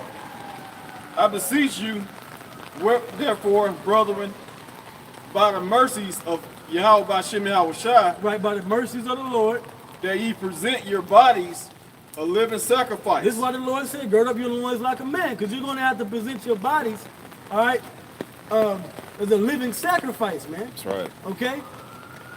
Abraham, when he had to sacrifice his son Isaac, he had to gird up his loins like a man and say, this is the will of the Father. If he wants me to sacrifice my firstborn son, I may have faith in him that he's going to provide for me something better. Okay? Maybe the Lord is working something better. This is what you got to think about. See, a lot of our people, they're so faithless, especially when it comes to this truth, they don't know how to let the Spirit work things out. You know? They don't know how to let the Spirit work out certain things to allow them to to play out according to the Lord's will, which may actually work out in your favor, man. You know, a lot of us like to hold on to certain doctrines, you know, like the doctrine about the mark of the beast. We don't believe in that, all right? But the doctrine about the mark of the beast, all right? This guy's about wants to hold on to what his elders had taught him, not understanding that the word of the Lord is like living waters, man. It continues to flow. It continues to flow and expand and grow. Okay? The scripture says the kingdom of heaven, all right, it's like a brook that became a sea. So it's going to go from one small source of water to a great and wide source of water, man, where there's abundance. So to understand it's the same way. All right? But you know what it is? Men of the Lord are given the truth. And when men of the Lord bring things out, the other Israelites, all right, they always get jealous. The same thing happened to Moses. Because what did happen with Korah and the other Dothan and Abiram. Who was it? Korah, Dothan, and Abiram. Yeah. Korah, Abiram, and Dothan, when it came against Moses, all right, they said, well, is the Lord only dealing with you? And the Lord destroyed them, man. Because they think that the Lord is just dispensing the wisdom out to everybody. No. He only dispensed the wisdom to his chosen men. The same way that the Lord always been dealing, he's always been dealing. When he dealt with Isaiah, okay? He was dealing with Isaiah at the time. Alright? And then you had other men, other prophets that were around that were in the same spirit. But not every Israelite got the understanding. Otherwise, what's the point of sending the prophet out? If every Israelite understands. Okay? But this is why you have to be able to take heed to the Lord, man. Present yourself a living sacrifice. Okay? But it takes faith, man. It takes faith to do that. You got to have a certain amount of faith and believe that you, and like the brother said, the ultimately the vision to see further than what's being presently presented before you. Right now, we're getting ready to go into Jacob's trouble, man. All right?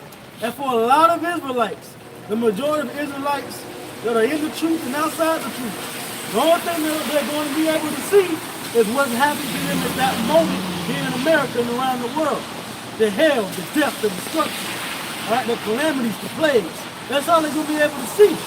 But the men of the Lord, we're going to be able to see and know and understand that there's something beyond this, man. There's something past this, okay?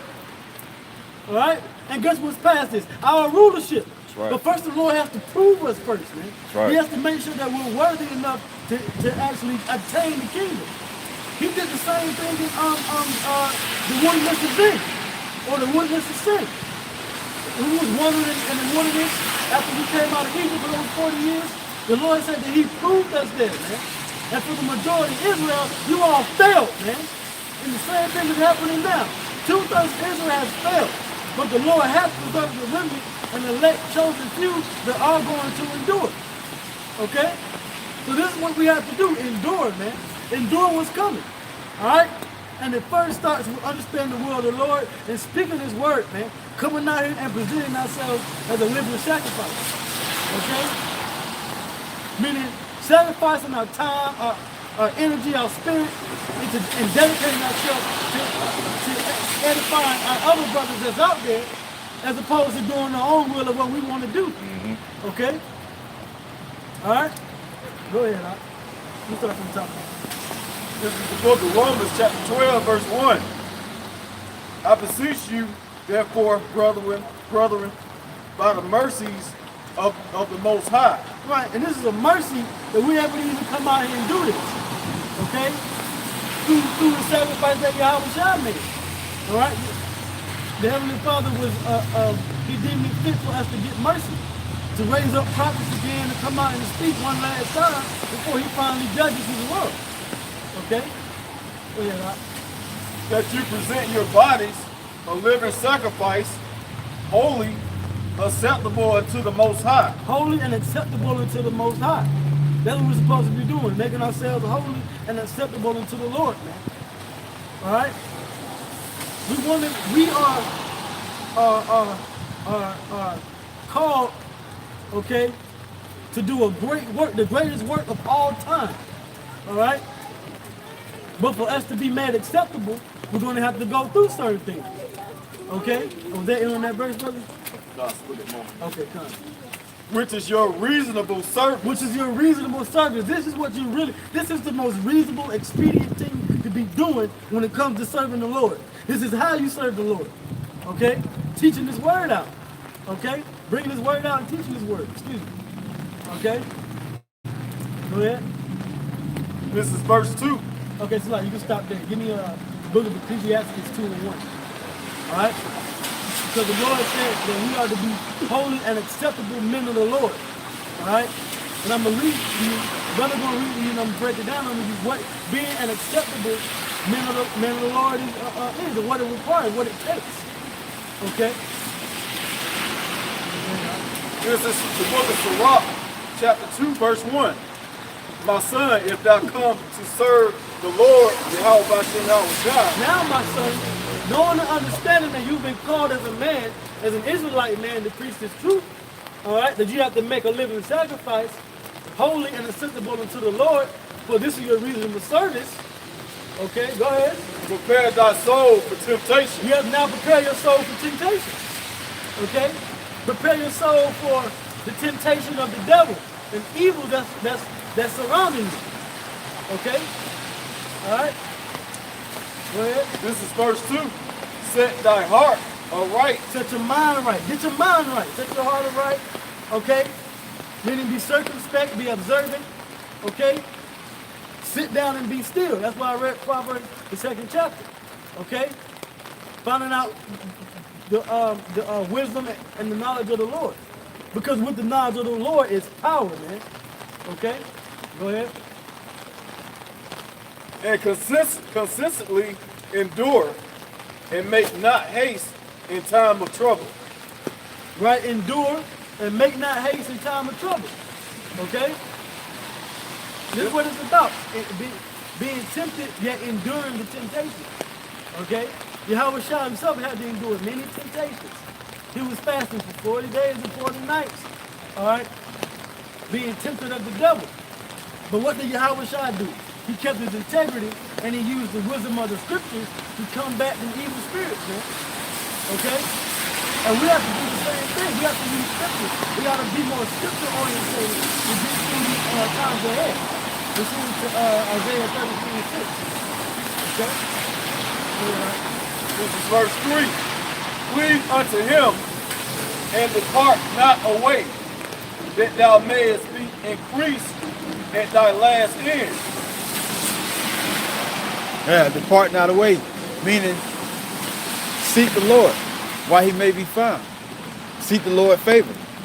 Meditate day and night. That's right. That's right. Meditate day and night. Okay. Understand that you know the Heavenly Father has an agenda, all right, that he wants, you know, pushed out there. All right. He has his own agenda. You know, he gave Satan at least one thing, but it's all leading towards what the will of the Father is. Man. Okay? That same thing with Yahweh Shah. That's why he said, me and my Father are one, because he was determined to do what the Lord said. All right? He says, I delight to do thy will, O Yahweh. All right? And we're to be in the same mind state. That's why it says, set thy heart aright. Read that again. Set thy heart aright, verse 2. This is Sirach, chapter 2, verse 2. Set thy heart aright. Right, set thy heart aright. Meaning, put yourself in the mind state to be according to the will of the Lord. Okay, according to the scripture. This is what you're supposed to be, is setting your heart aright to. Not setting your heart aright to, oh, well, I'm going to start me a GoFundMe so I can be able to start my own Fortune 500 business. Because I got plans, big plans. I'm investing in Bitcoin. That's going to be the new wave. And I'm going to start this whole new empire of black businesses all over, black banks, I'm going to restart Black Wall Street. That's not supposed to be your mind state. Right. Okay? All right? Okay? Still wrong being a family man, but you got to set your heart right according to the Heavenly Father. All right? Because it's through this word, that's how you take care of your family. All All right? You know? But you gotta have but your plan and your goal has to be towards the kingdom of heaven. Because that's what the Heavenly Father wants. He wants the kingdom of heaven and earth as it is in heaven. All right? Not every little black business and black education and all that thing set up in earth. That's not what's in heaven. Okay? The total rulership of Israel under the Heavenly Father, that's what it is. All right? And then in that, you can take care of your family. All right? But it first starts with setting your mind right. What you have to do first is sacrifice yourself and your family too first. Okay? Good. This is Luke 14:26. If any man come to me and hate not his father and mother and wife and children and brethren and sisters, yea, and his own life also, he cannot be my disciple. That's right. So if you don't give up everything, all right, then you can't be a disciple of the Lord. You can't be a follower of Yahweh. All right? You can't. You in the blue letter? Come. Look up the word hate. Come. See, GMS preach hate. You gotta hate your family. You gotta hate your kids. No, man. All right? The brother gonna get the word hate and what that means. Okay? I got the word hate. And it's Nasio. Am I pronouncing that right? Nasio. Nasio. This says to hate, pursue with hatred, detest. To be hated, detested. And then the Strong's definition, it says to detest, especially to persecute. By extension, to love less. Right, this means to love less. All right, you have to love your family less than you love the Lord. But because it was the Lord that gave you your family. Yeah. It was the Lord that brought the woman to you so y'all can get together, consummate, and you make children. Okay? Scripture says children are a heritage of the Lord. All right? So when it comes down to your family, your mother, your brother, your sister, your kids, your wife, all right? It doesn't mean you don't love them. You just love them less than His work. You got to be dedicated to His work first. That's what that means. Okay? And that's actually loving them too. All right? Yeah. This word, yeah. Because you can't put your family over the Most High. And that's part of the test too. You know? He know we got families. But let me see if He's going to sacrifice them for me to go out on Saturdays. Yeah, I know He got a basketball game, but are you going to come to the highways and byways and do my work as I commanded you? Love goes back to discipline. That's right. That's right. So if you truly say that you love the Lord, you got to be disciplined, meaning that's what being a disciple means, to be disciplined. You got to be disciplined first, all right, in order to prove that you're worthy to keep your family. Because guess what? You get this word, and this truth really starts to try you, and the Lord take your family away. Because you ain't been found worthy enough to keep them. Here it is, I gave you a family, now I say serve me. Or you don't want to serve me? You want to put your all into them, over me? I'm going to take them away. Because He gave them to you. All right? And then the scripture said, and the scripture said the brother read, and hate your own life also. You can't love yourself. Okay? Scripture says that perilous times, what is that, 2 Timothy 3? In the last days, perilous times shall come. Men shall be worshipers and lovers of their own self, covetous. Okay?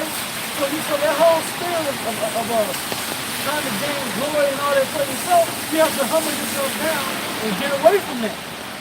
Okay? Yep. All right? But Proverbs the 8th and 13th chapter, man, he hates pride and the foreign mouth, you know. All right? So going back to Sirach 2, okay, set that heart, all right? And consistently endure and make not haste in time of trouble. Right, and constantly endure and make not haste in times of trouble. And the times of trouble are coming, man. And you have to put yourself in the right mindset, man. These people know what's coming on this society. All right? Keep going, man. This is verse 3. Cleave unto Him and depart not away. Cleave unto the Lord and depart not away. Okay? That thou mayest be increased at thy last end. That's right. So when the last end all be all comes, you'll be increased through the Spirit of the Lord, man. Okay? Because why would you have been increased? Because you've been learning about Him. Okay? You've been learning of it. You've been molding yourself through his spirit. Okay? The covering of his spirit instead of the covering of Egypt. All right? The covering of his spirit. Okay? So he'll be able to shadow you and cloak you from the evils to come. Okay? It's like, it's something that's super coming in my mind, man, because the Heavenly Father is going to protect his elect. Okay? He's going to protect his chosen.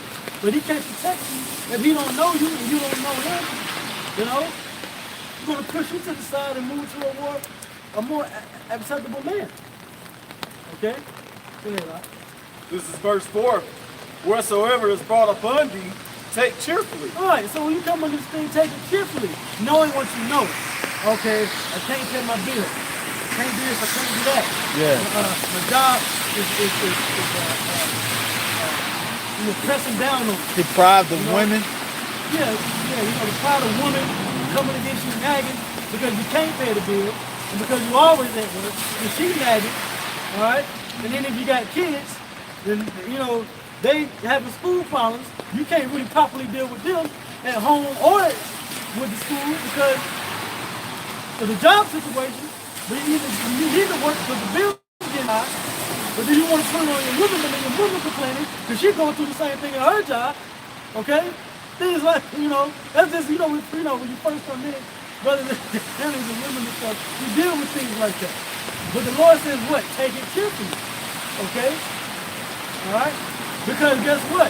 Knowing what you know, you've probably been out sacrificing your time, but doing what we're doing right now, in the rain, on the weekend, okay?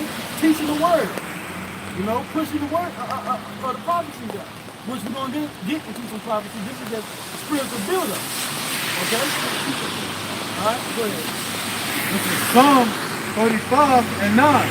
And my soul shall be cheerful in the Lord, it shall rejoice in his salvation. That's right.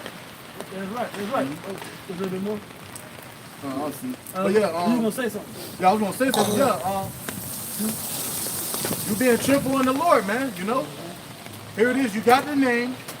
He's giving you wisdom, knowledge, and understanding.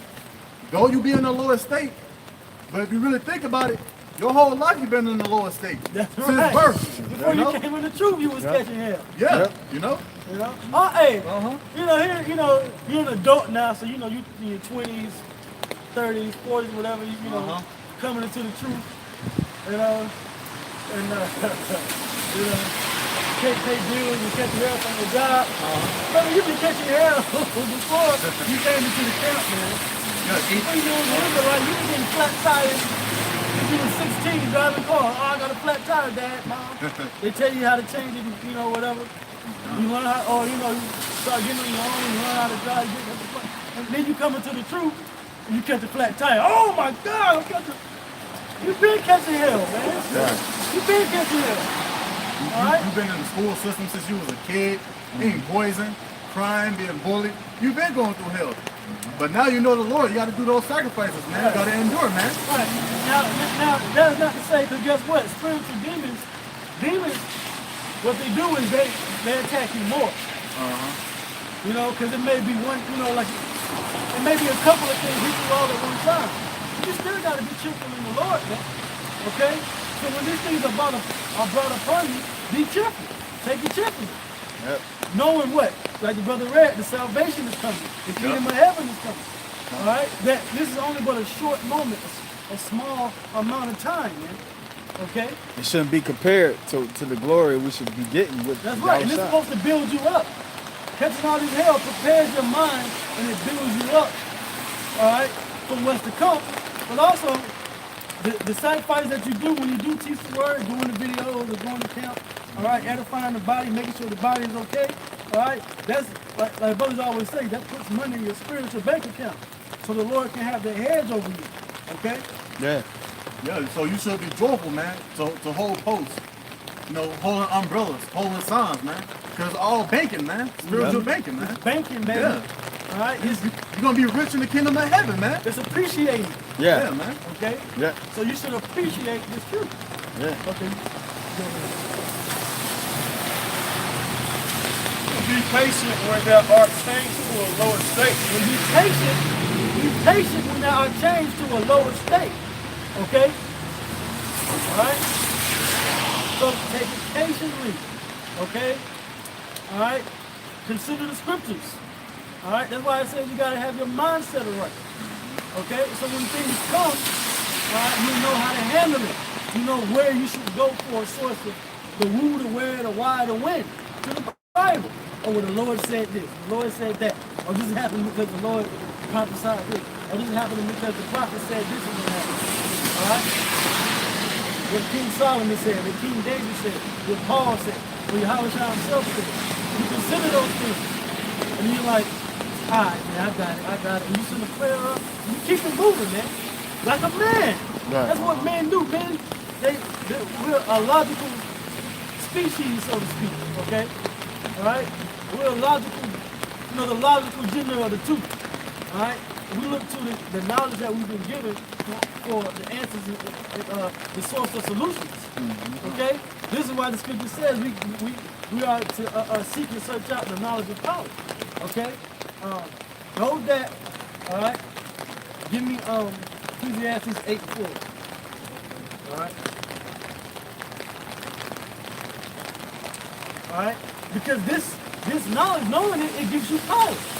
Okay. It gives you power to do things that the demons will have to start backing away from. And they're gonna, and that's what's soon gonna happen. All right. Because even Yahweh Shah said, rejoice not that the spirits be subject unto you, but that your names are written in heaven. He was thinking about when we shall get spiritual power. So eventually these spirits and these demons, they're going to actually be subject to us the same way that the demons were subject to Yahweh Shah. When Legion had all them demons on him, and then Yahweh Shah was to cast them out, the demon said, what have we to do with thee, son of man? It is not our time yet.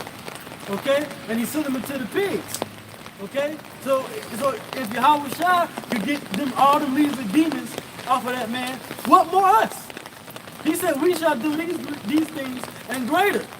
Okay? So the spirit's gonna be subject to us. The angel's gonna be subject to us. Okay? Yep. This is what it means to be Joshua Hour. Okay? He is a prince with power. Yeah. But the power starts with the word. Okay? The knowledge of the scriptures. So go ahead and read that out. This is Ecclesiastes chapter 8, verse 4. Where the word of a king is, there is power. Where the word of a king is, there is power. Read that again. This is Ecclesiastes chapter 8, verse 4. Where the word of a king is, there is power. Where the word of a king is, this is the words of the king right here. King Yahweh, all right, the supreme ruler over the universe, the creator, Abanawa, all right, his son Yahweh Shah, the king of Israel, all right, King David's words, all right, and Israel themselves, the prophets and the men, we're a nation of kings and priests. So where the word of a king is, there is power. And guess who hates that power? Who hates that we have that power? Esau hates it, man. Yep. This so-called white man hates that we have power. Okay? Hate that we have this truth. That's why he wants all these guys to sell out and turn to darkness. Okay? Yeah. Coming like a damn Sith Lord, Star Wars.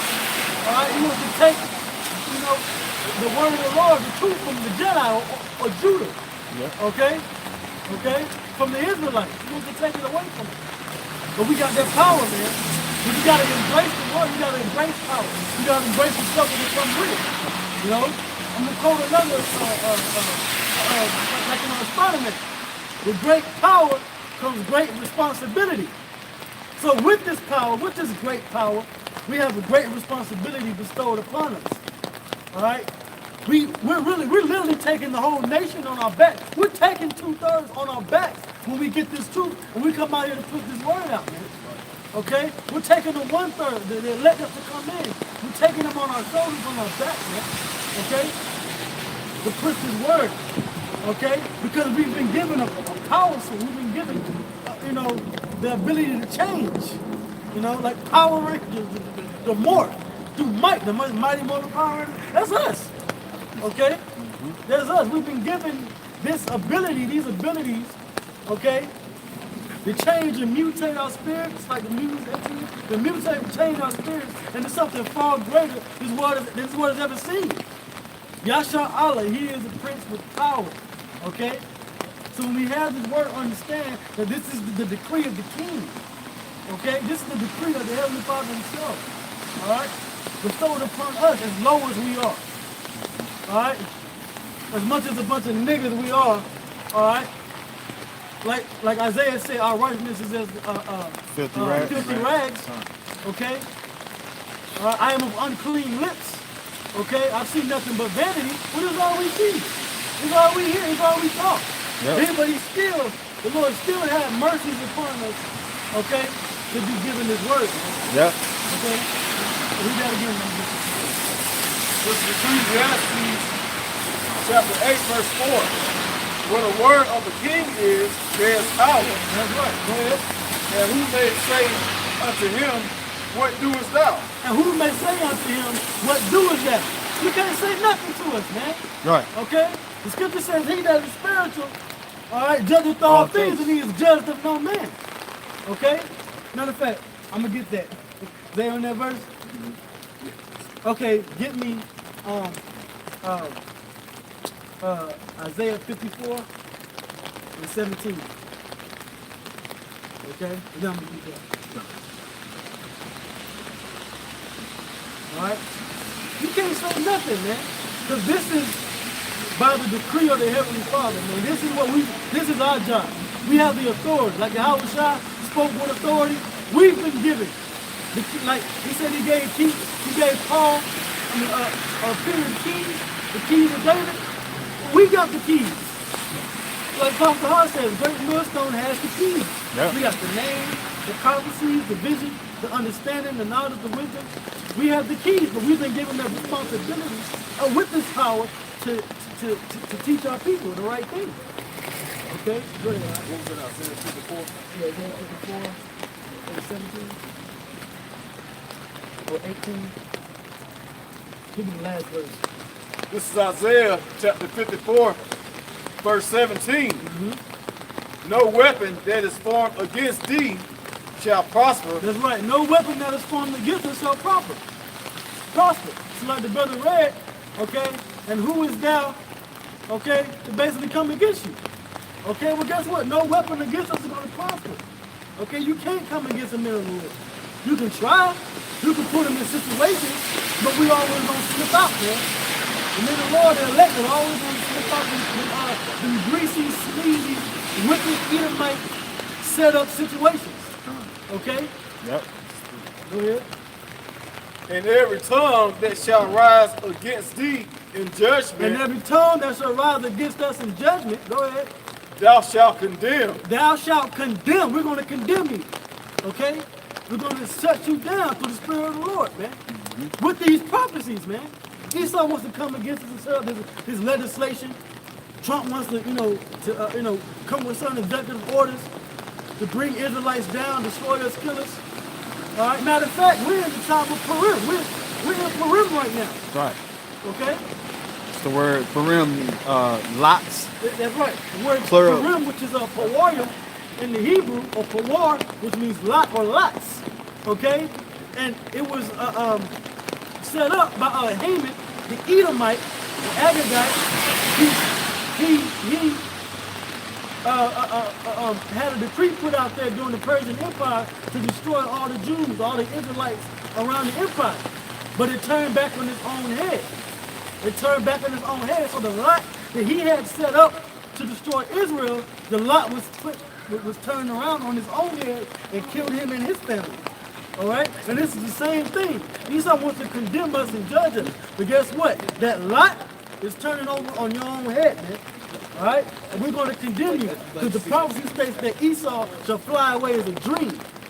Okay? The people shall say, who and where is he? All right? And that's what's coming, man. Yeah. All right? Let's finish that out. This is the heritage of the servants of the Most High. This is a heritage. This is the heritage of the servants of the Most High. This is what we as apostles have been given. The authority, okay, to judge, condemn, okay, seal, heal, and bind up. All right? All authority has been given unto the servants of the Lord. Because we have the keys, man. Okay? Starting with the apostles of the great millstone on down to ourselves, man. We have been given the keys to bring this society down, which is why it's falling right now. Okay? We're the reason why this place is falling, man. Through the Spirit of the Lord. We put the vibration out there, man. It's through the Spirit of the prophecies, man. Okay? Right? Through the word of the Lord. You know why? Because where the word of the king is, there is power. Okay? We got to get it from the top, Bible for God. This is Isaiah chapter 54, verse 17. No weapon that is formed against thee shall prosper. No weapon. I don't care if you got a million AK-47 aimed at the prophets, man. The Heavenly Father says he's going to lift up a standard for them, man. All right? Meaning a way to escape. All right? When you come with this legislation, okay, no matter what legislation you bring, okay, it's not going to amount to any sort of fruition, man. Because you can't stop the word, man. You can't stop the service of the Lord. Go ahead. And every tongue that shall rise against thee in judgment, thou shalt condemn. We're going to condemn them. Scripture says, touch not the apple of mine eye, man, which are the Israelites. Okay? And the apple of the Lord's eyes is people. So you can't do nothing against us, Esau. All right? You can try. Come on and try. Let's prophesy you're going to try. This the same way the prophecies say your ass going to fail, too. All right? Go ahead. This is the heritage of the servants of the Most High, and their righteousness is of me. And our righteousness, all right? Now our righteousness is a filthy rags, right? But the righteousness that we do have is of the Heavenly Father. Read that again. This is the heritage of the servants of the Most High. That's right. And their righteousness is of me, said Yahweh Bashem Yahweh Shah. And our righteousness that we do have has been given to us by Yahweh Bashem Yahweh Shah. Okay? So you can come with the tricks, the dirty tactics, the schemes, the plots. Alright? It don't matter, man. Okay? We're righteous and you're the wicked. Okay? And the Lord said all the wicked, alright, shall be burned up. Okay? So let's hear some prophecies. Alright? I think we brought home the point. Matter of fact, no. I got a precept too. Okay. Go back to Rock 2. I want to send that out there now. I know you still holding yours. Alright, then we're going to hit the power. Sirach 2 and 3 again. This is Sirach chapter 2, verse 3. Right? This is verse 4. Whatsoever is brought unto thee, take cheerfully. That's right. And be patient when thou art changed to a lower state. That's right. For gold is tried in the fire, and acceptable man is in the furnace of adversity. Verse 5, for gold is tried in the fire. For gold is tried in the fire. Go ahead. And acceptable man in the furnace of adversity. And acceptable men in the furnace of adversity. That's how the Lord gets his worthy and his chosen, man. Through the furnace of affliction. Through adversity. Alright, so going back to what we read in Romans 12, okay, being holy, acceptable unto the Lord, you're going to have to go through adversity, man. Okay? But guess what? The Lord has set you up to win. He's given you the righteousness. He's giving you everything you need. The righteousness. He's giving you the power of authority to judge. He's giving you the prophecy. He's giving you the word, the knowledge of power. He's giving everything that we need to win. So this is what we should be cheerful in. Okay? All right? Let's settle that up for water. Go ahead, Zacardi. Because I know the brother mentioned earlier that Esau hates this power, you know? He hates the fact that we know our power is how about Yahweh Shah, you know? And those the will of the Most High are submitting to him too, you know? This is James 4 and 7. Submit yourselves therefore to the Most High, Yahweh Yahweh Shah. Resist the devil and he will flee from you. Because he about to point out, you can have a million AK-47s, man. Right. But you submit ourselves in the Lord, Yahweh Yahweh Shah, you're going to flee any damn way, you know? You're going to flee away from us. Hey, you know what proved that? That movie, the book of Eli, when Eli was in the town, Denzel was in the town, and he had the book, he had the word He had the Bible in his bag, you know. And he didn't want to stay in the town. They tried to give him to stay. Oh, you know, you stay, have all the water, all the women you want. And he was like, nah, man, you got to do, you know, he was on his mission. He was on his purpose, okay? Yep. So he was leaving the town, and, you know, Esau tried to stop him. You know, Carnegie, his name was Carnegie, all right? You know, Carnegie tried to stop him, all right?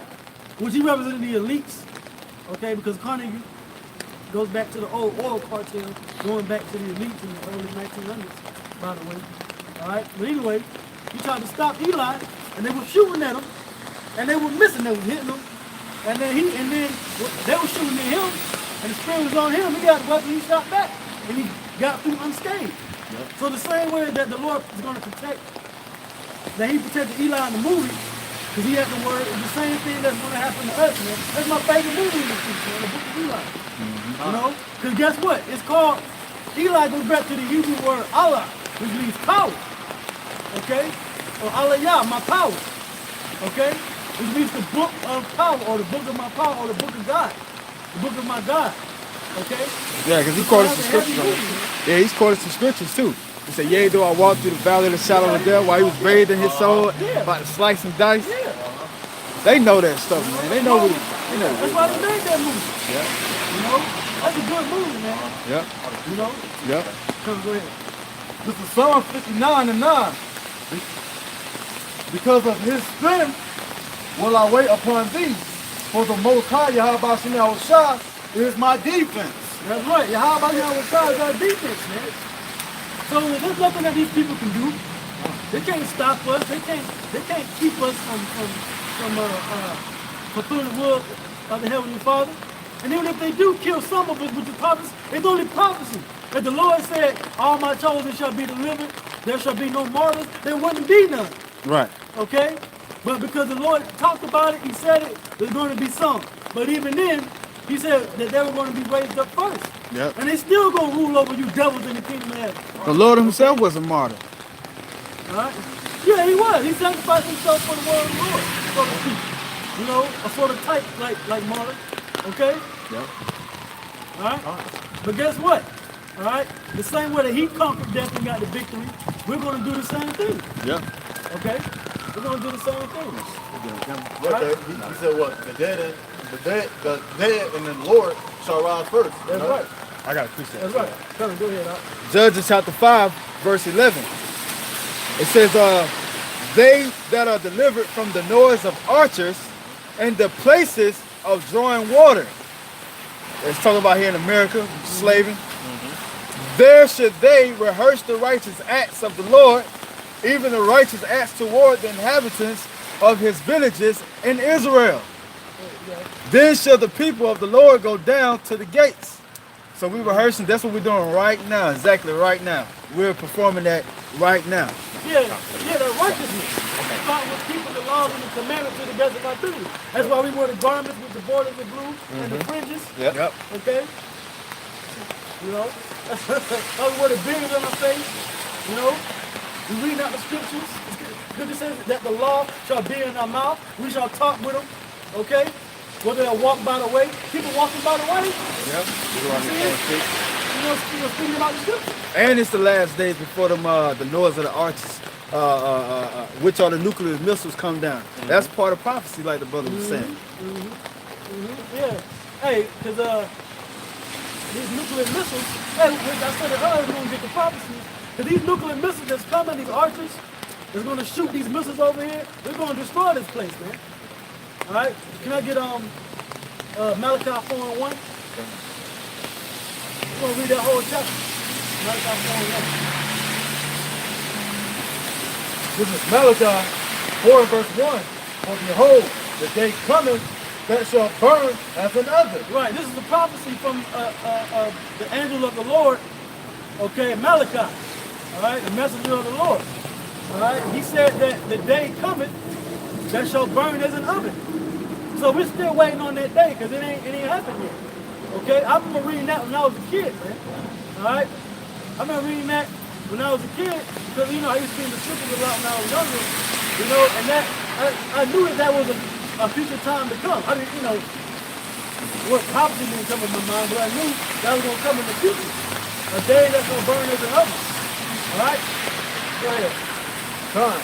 And all of the proud, yea, and all that do wickedly shall be stubble, and the day that cometh shall burn them up, saith the Lord power of hosts. That's right. So all the proud, that's why we said earlier, and the root of the truth of pride, man. Because 2/3 of Israel, all right, over 60% of Israel is proud, man. Especially here in America. That's one of the things the Lord hates, man. Them that is poor and proud. The Lord, Scripture says the poor and Lord proud. looked upon the times and they were proud times. Yep. Time. I got Yep. a precept for that. Yep. So the Lord is going to, it says all them that do wicked, that's including the wicked themselves. All right, these Edomites, man. Okay? They're going to be burned up too. Thus saith the Lord. All right, so that's it. Yeah, time. This is Proverbs 8 and 13.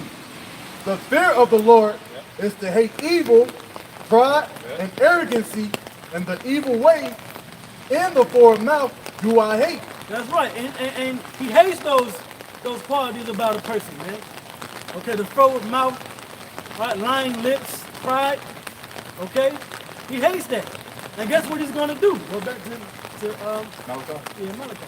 This is Malachi 4 and 1.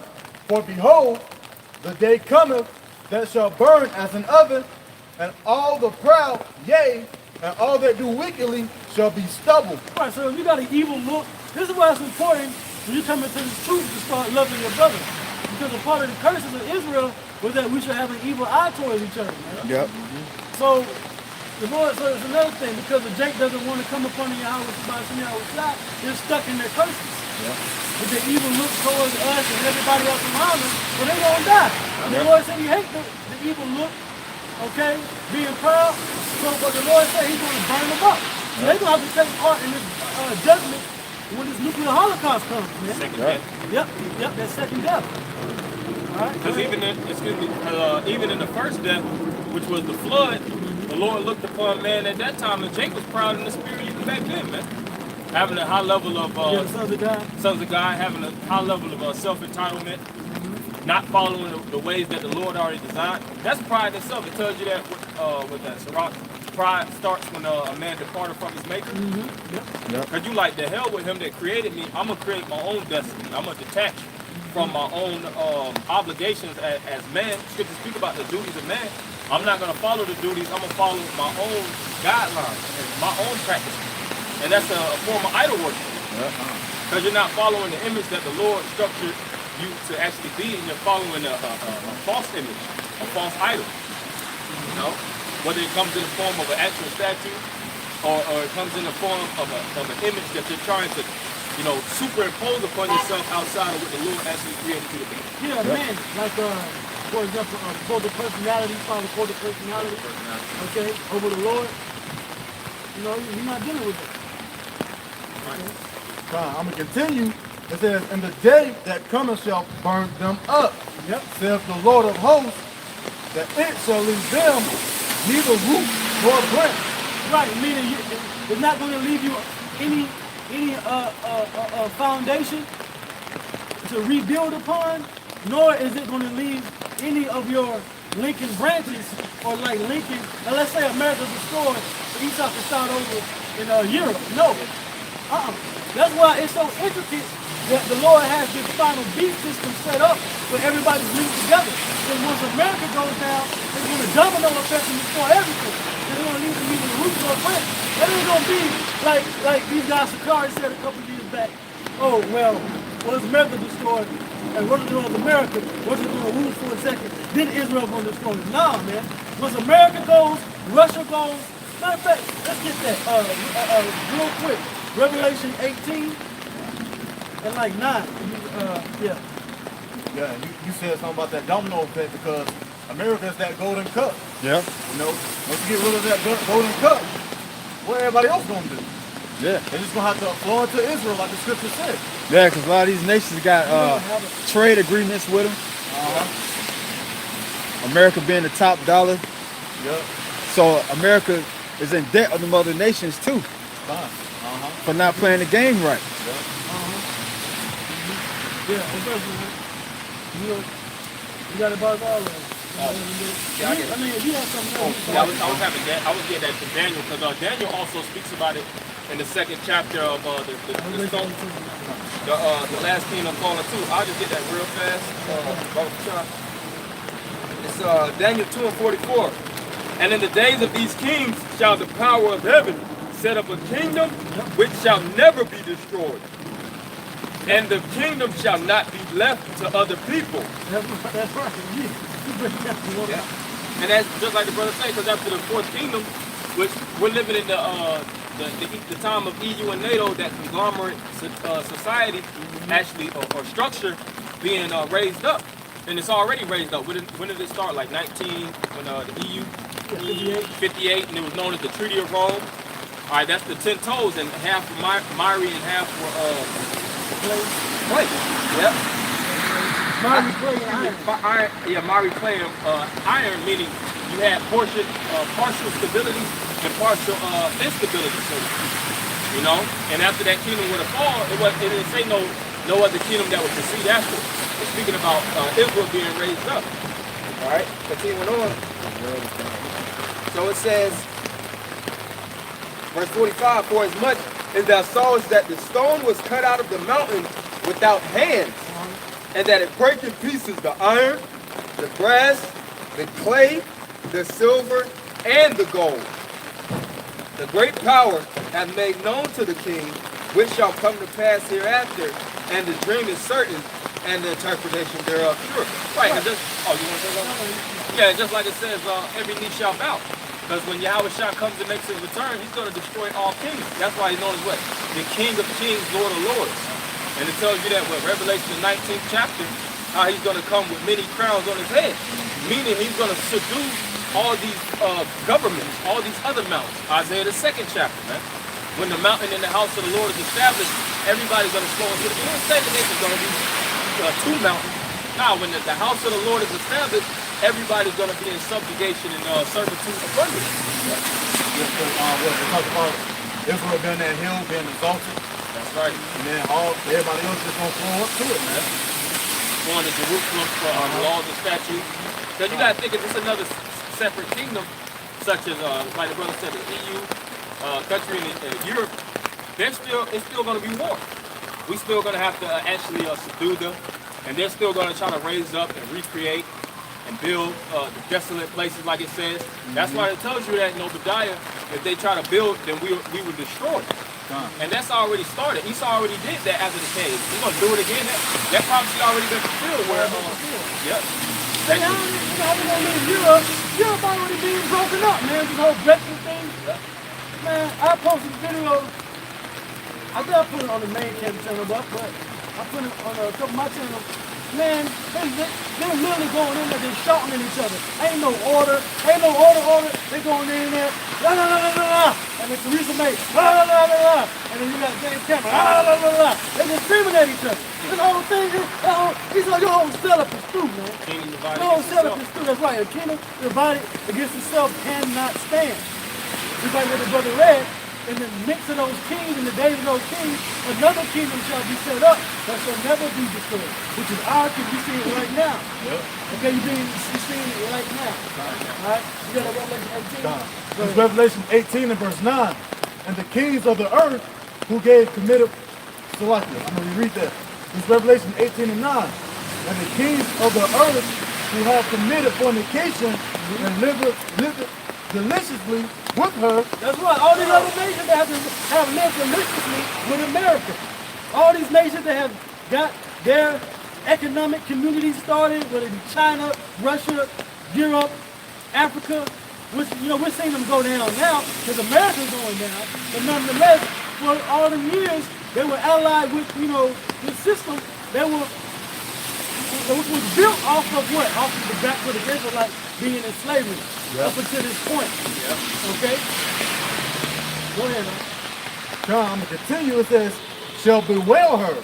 You're going to when they do see America destroyed and she being burned up, all right, they're going to bewail her, meaning cry out for America. But you're the motherfucker that shot the missiles over here. Stupid. John, and lament for her. Yep. When they shall see the smoke of her burning. That's right. When they do see the burning, as we read in Malachi, they want to lament and cry out for this place. Yeah. Okay? And you know what's spiritual about that too? It says they lament. And when you read the book of Lamentations, it speaks about how the enemies are the ones that actually the lovers of Israel. They were rejoicing at the fall of us as a nation. So in the time that we were lamenting and falling, all of the other nations were rejoicing. So guess what? When America falls, guess what? We're going to rejoice, man. That's right. That's right. The table's going to turn. That's What right. it say? Our laughter, the ones that are sowing tears shall reap in joy. Yep. Our mourning is going to be turned to laughter. Because we're going to see the fall of our enemy. The hell with this place, man. That's right. The hell with our 401k that we got stocked up, our pension plan, our retirement, our car, The trust fund. trust fund, all that, man. All that's going to burn with this country, man. That's right. Go up in smithereens and we're going to Go rejoice. to smithereens. You know? Go ahead. God, verse 10, standing afar off for the fear of her torment, saying, Alas, alas, that great city Babylon, that mighty city, Which is America. Go ahead. come, for in 1 hour is thy judgment come, and the merchants of the earth shall weep and mourn over her. That's right. It ain't gonna be no more Amazon or Uber or Apple or Samsung or Dell. You know, no more Hewlett Packard, Charles Schwab. Charles Schwab. No more Goldman Sachs. No more Wall Street. Yep. Or no more London Exchange Commission. None of that. None of that, man. They're gonna be like Slavery. they gonna be like them rich men on Trading Places that was Yep. on the movie Coming to America, where Eddie Murphy gave him that Yeah, money yeah. by the trash can that was on fire.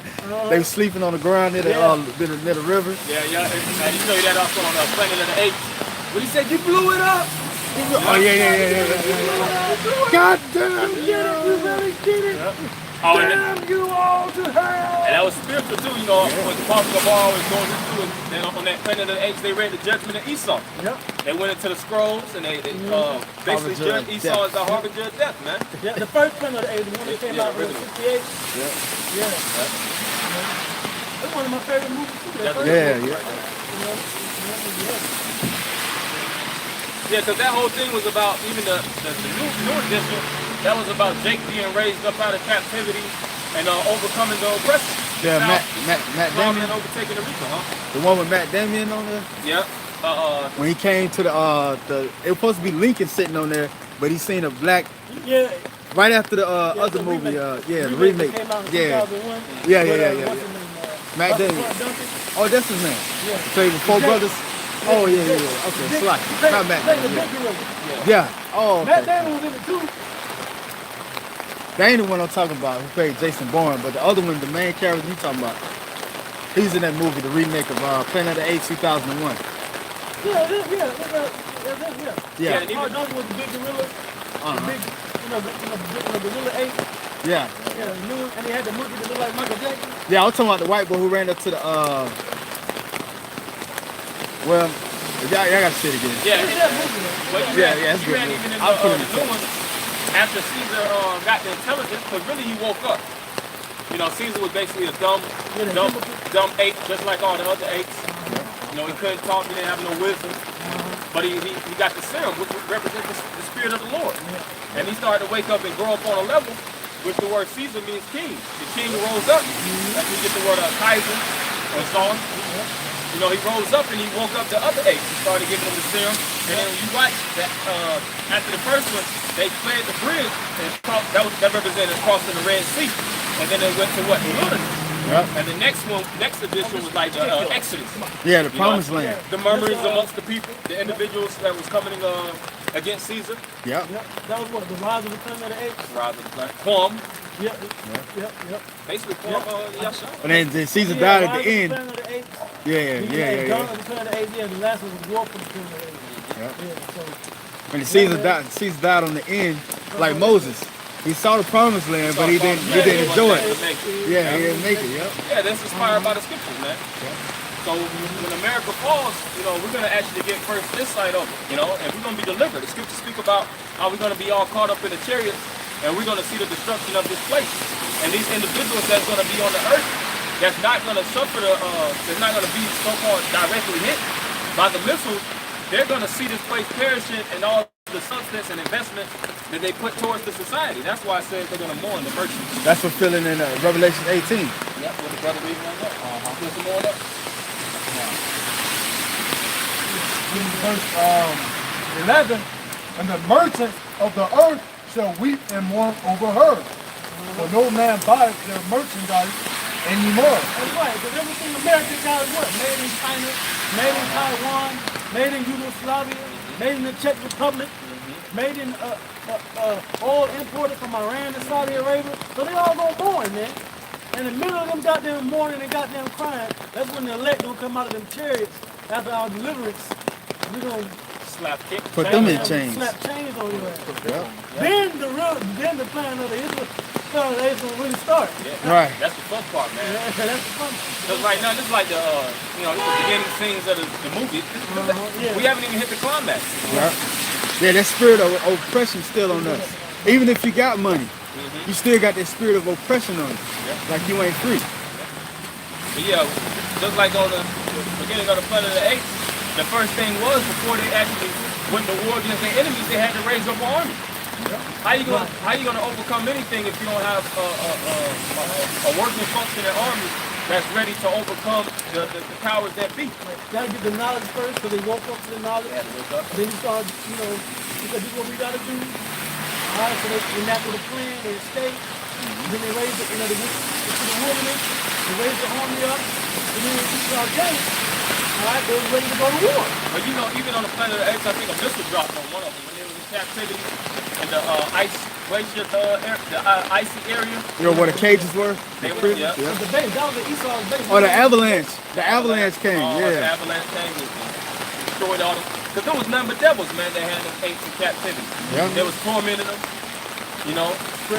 experimenting on them. They did that today. With the Tuskegee experiment, the Puerto Rican cancer Oh, experiment. hey, like y'all said, Russia think they're gonna come in and win, just like in the movie. They had one people going up against those who had the apes in captivity. And then they saw Caesar, they was like, oh, you ain't one of us. And then they tried to shoot him down, but the avalanche came. Yeah. And it got them all the way. You had cool apes that was selling takeout, man. Yep. That woke up to the knowledge, but they wanted to turn back to the world, man. Yep. One of them was too late for him. Yep. Crept in unawares. Yeah. Lord, they shouldn't even got to see what the scripture says. It was better that they didn't even have the knowledge, man. This betrayal, man. Yeah, betrayal. This is Malachi 4:2. But unto you that fear my name shall the Son of Righteousness arise with healing in his wings. That's right, the Son of Righteousness, that word there is S-U-N. The Son of, meaning the light. Yahweh God is the one who's going to come with the light, okay, of righteousness to heal Israel.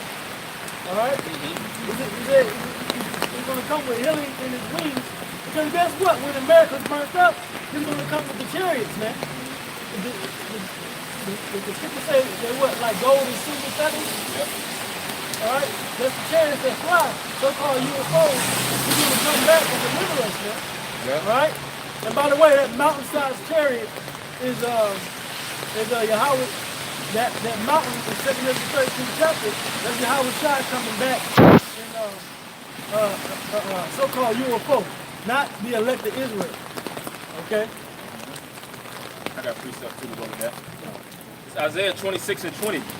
Come, my people, enter thou into thy chambers and shut thy doors about thee.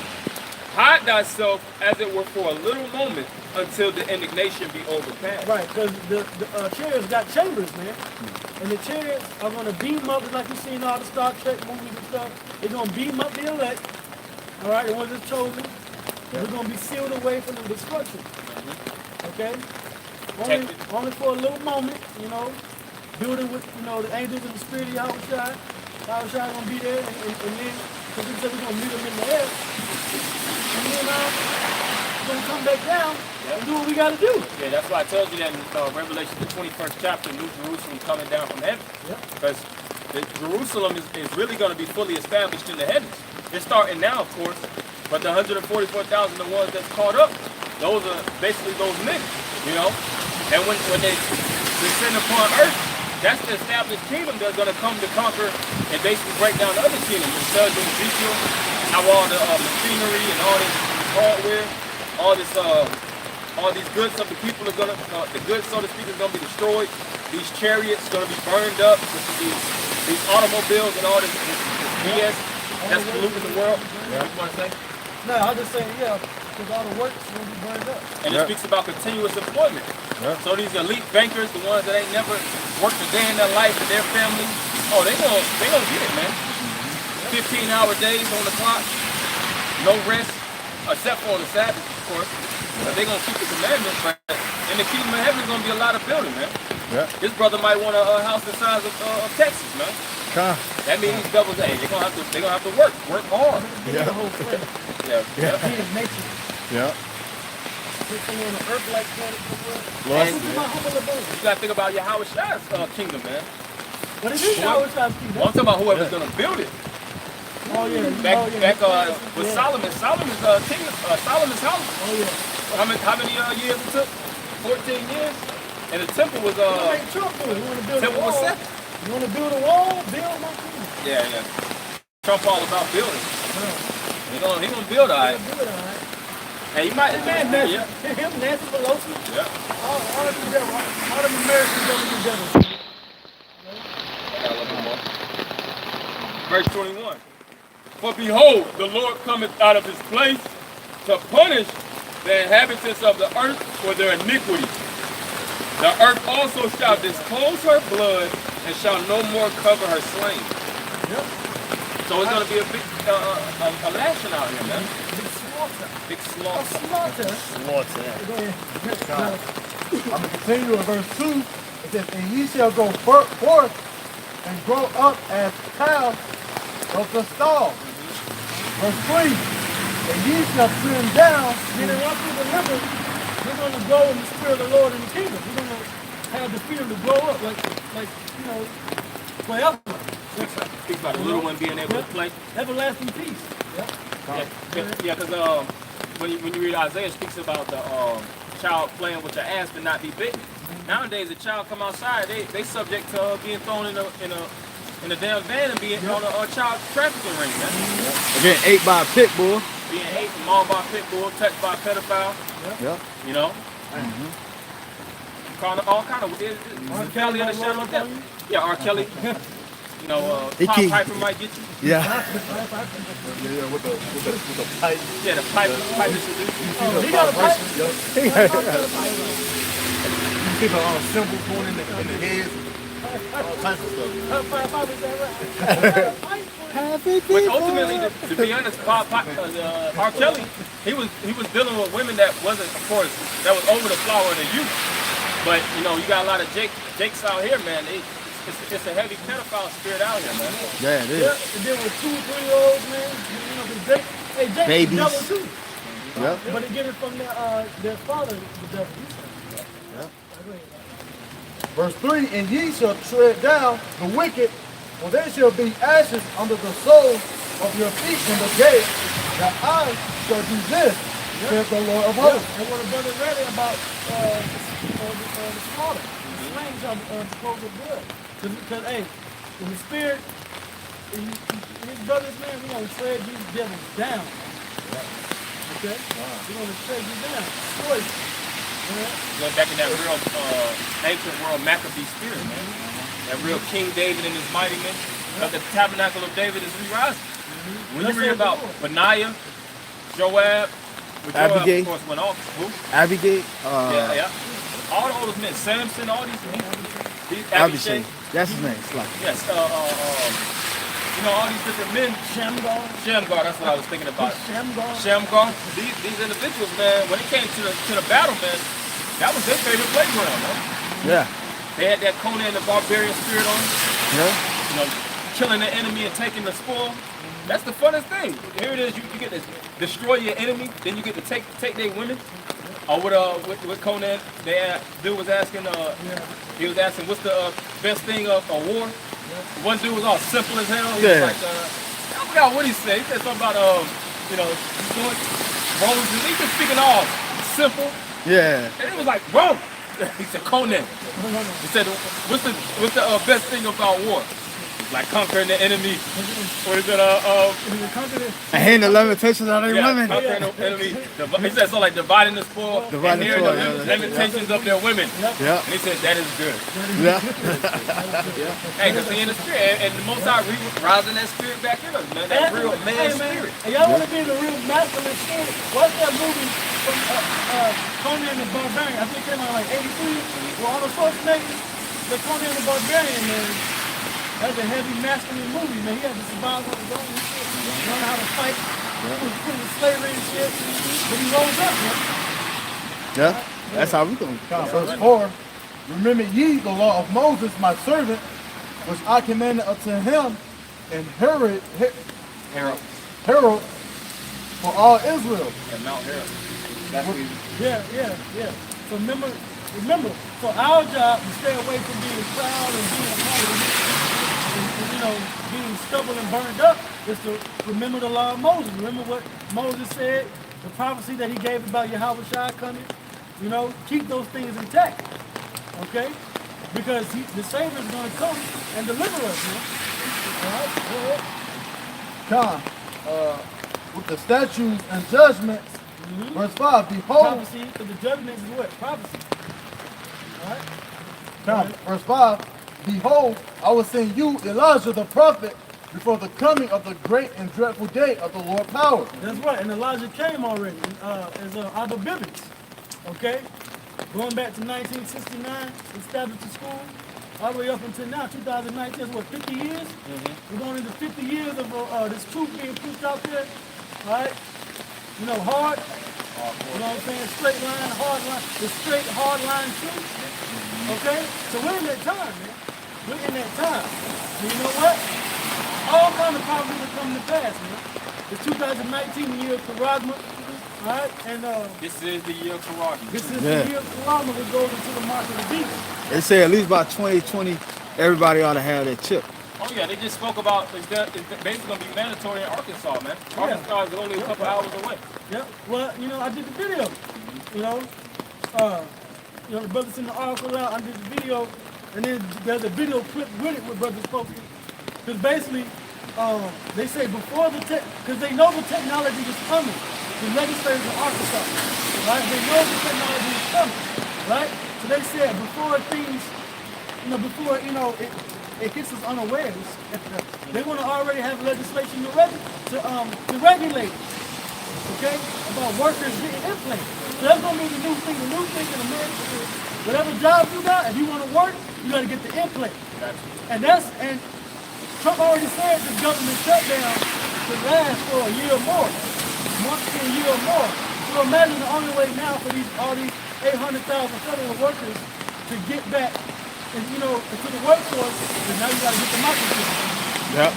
You get your benefits, you get everything back home again, you get paid. They might even give you the back pay. They're not giving you the He just signed that law. Unawares that they basically after the shutdown that he's gonna give everybody cash. That's right, but guess what? You gotta get that chip. Yeah.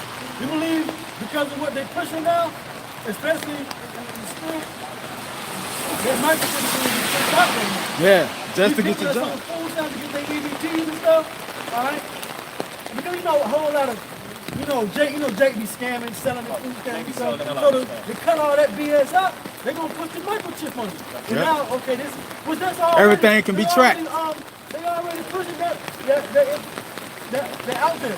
There's a couple articles on EBT being on the microchip. So now, if this amount of having the right legislation, and they're pushing it. Yeah. We're in that year now, man. We're in that year now, man. The pipeline is speaking boldly on it, man.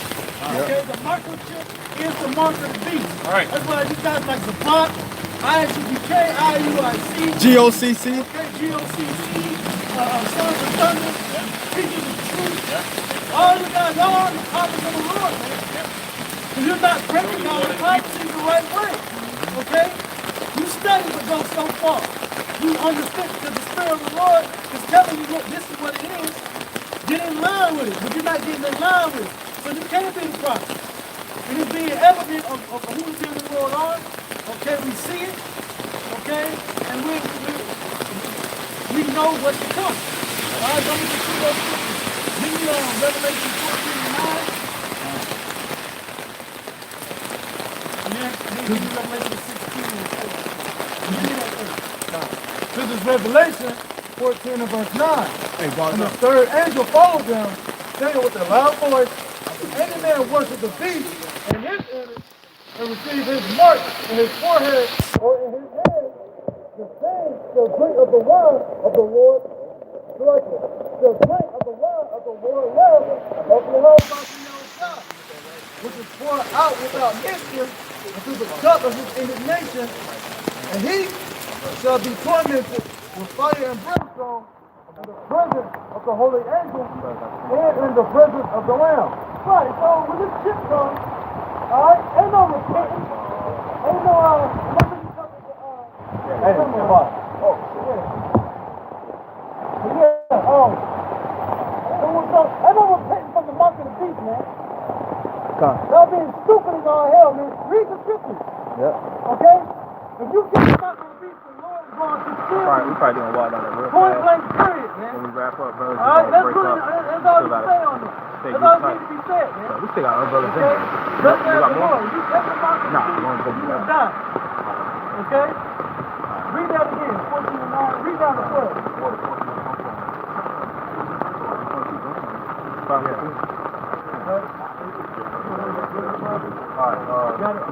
Revelation 18. No, 14 and 9 again. Read down to 12. This is Revelation 14 and verse 12. I mean 9. And the third angel followed them, saying with a loud voice, any man worship the beast in his image and receive his mark in his forehead or in his arm or slice in his hand, the same or on to another way you get it. God, the same shall drink of the wine of the wrath of the Most High. That's right, so you're going to be destroyed for that. Go ahead. God, which is poured out without mixture into the cup of his indignation. And he shall be tormented with fire and brimstone. You do that mixture going to destroy you. Go ahead. God, in the presence of the holy angels and in the presence of the Lamb. Verse 11. And the smoke of their torment ascended up forever and ever. And they have no rest day nor night who worship the beast and his image, and whoever receiveth the mark of his name. That's right. So you're part of the system when you take the chip. All right. That's it. All right. Go ahead. God, verse 12. Here is the patience of the saints. Here are they that keep the commandments of the Most High and the faith of Yahweh Shai, Mashiach. And I heard a voice. That's right. All right. So, hey, it's about keeping the commandments and having faith in Yahweh Shai. That's what we do. The Lord said, don't take the mark of the beast. All right. If you're not running out of January and got legislators already pushing. All right. So with that, we're gonna close up. We're gonna give all praises, glory, and honor to Yahweh, Ba'ashem, Yahweh Shai, Ba'ashem, Kakadash. double honor to the apostles and elders of the great millstone. Lord willing, we see you out here next week. Shalom. Shalom. Here's the microchip. Don't take it.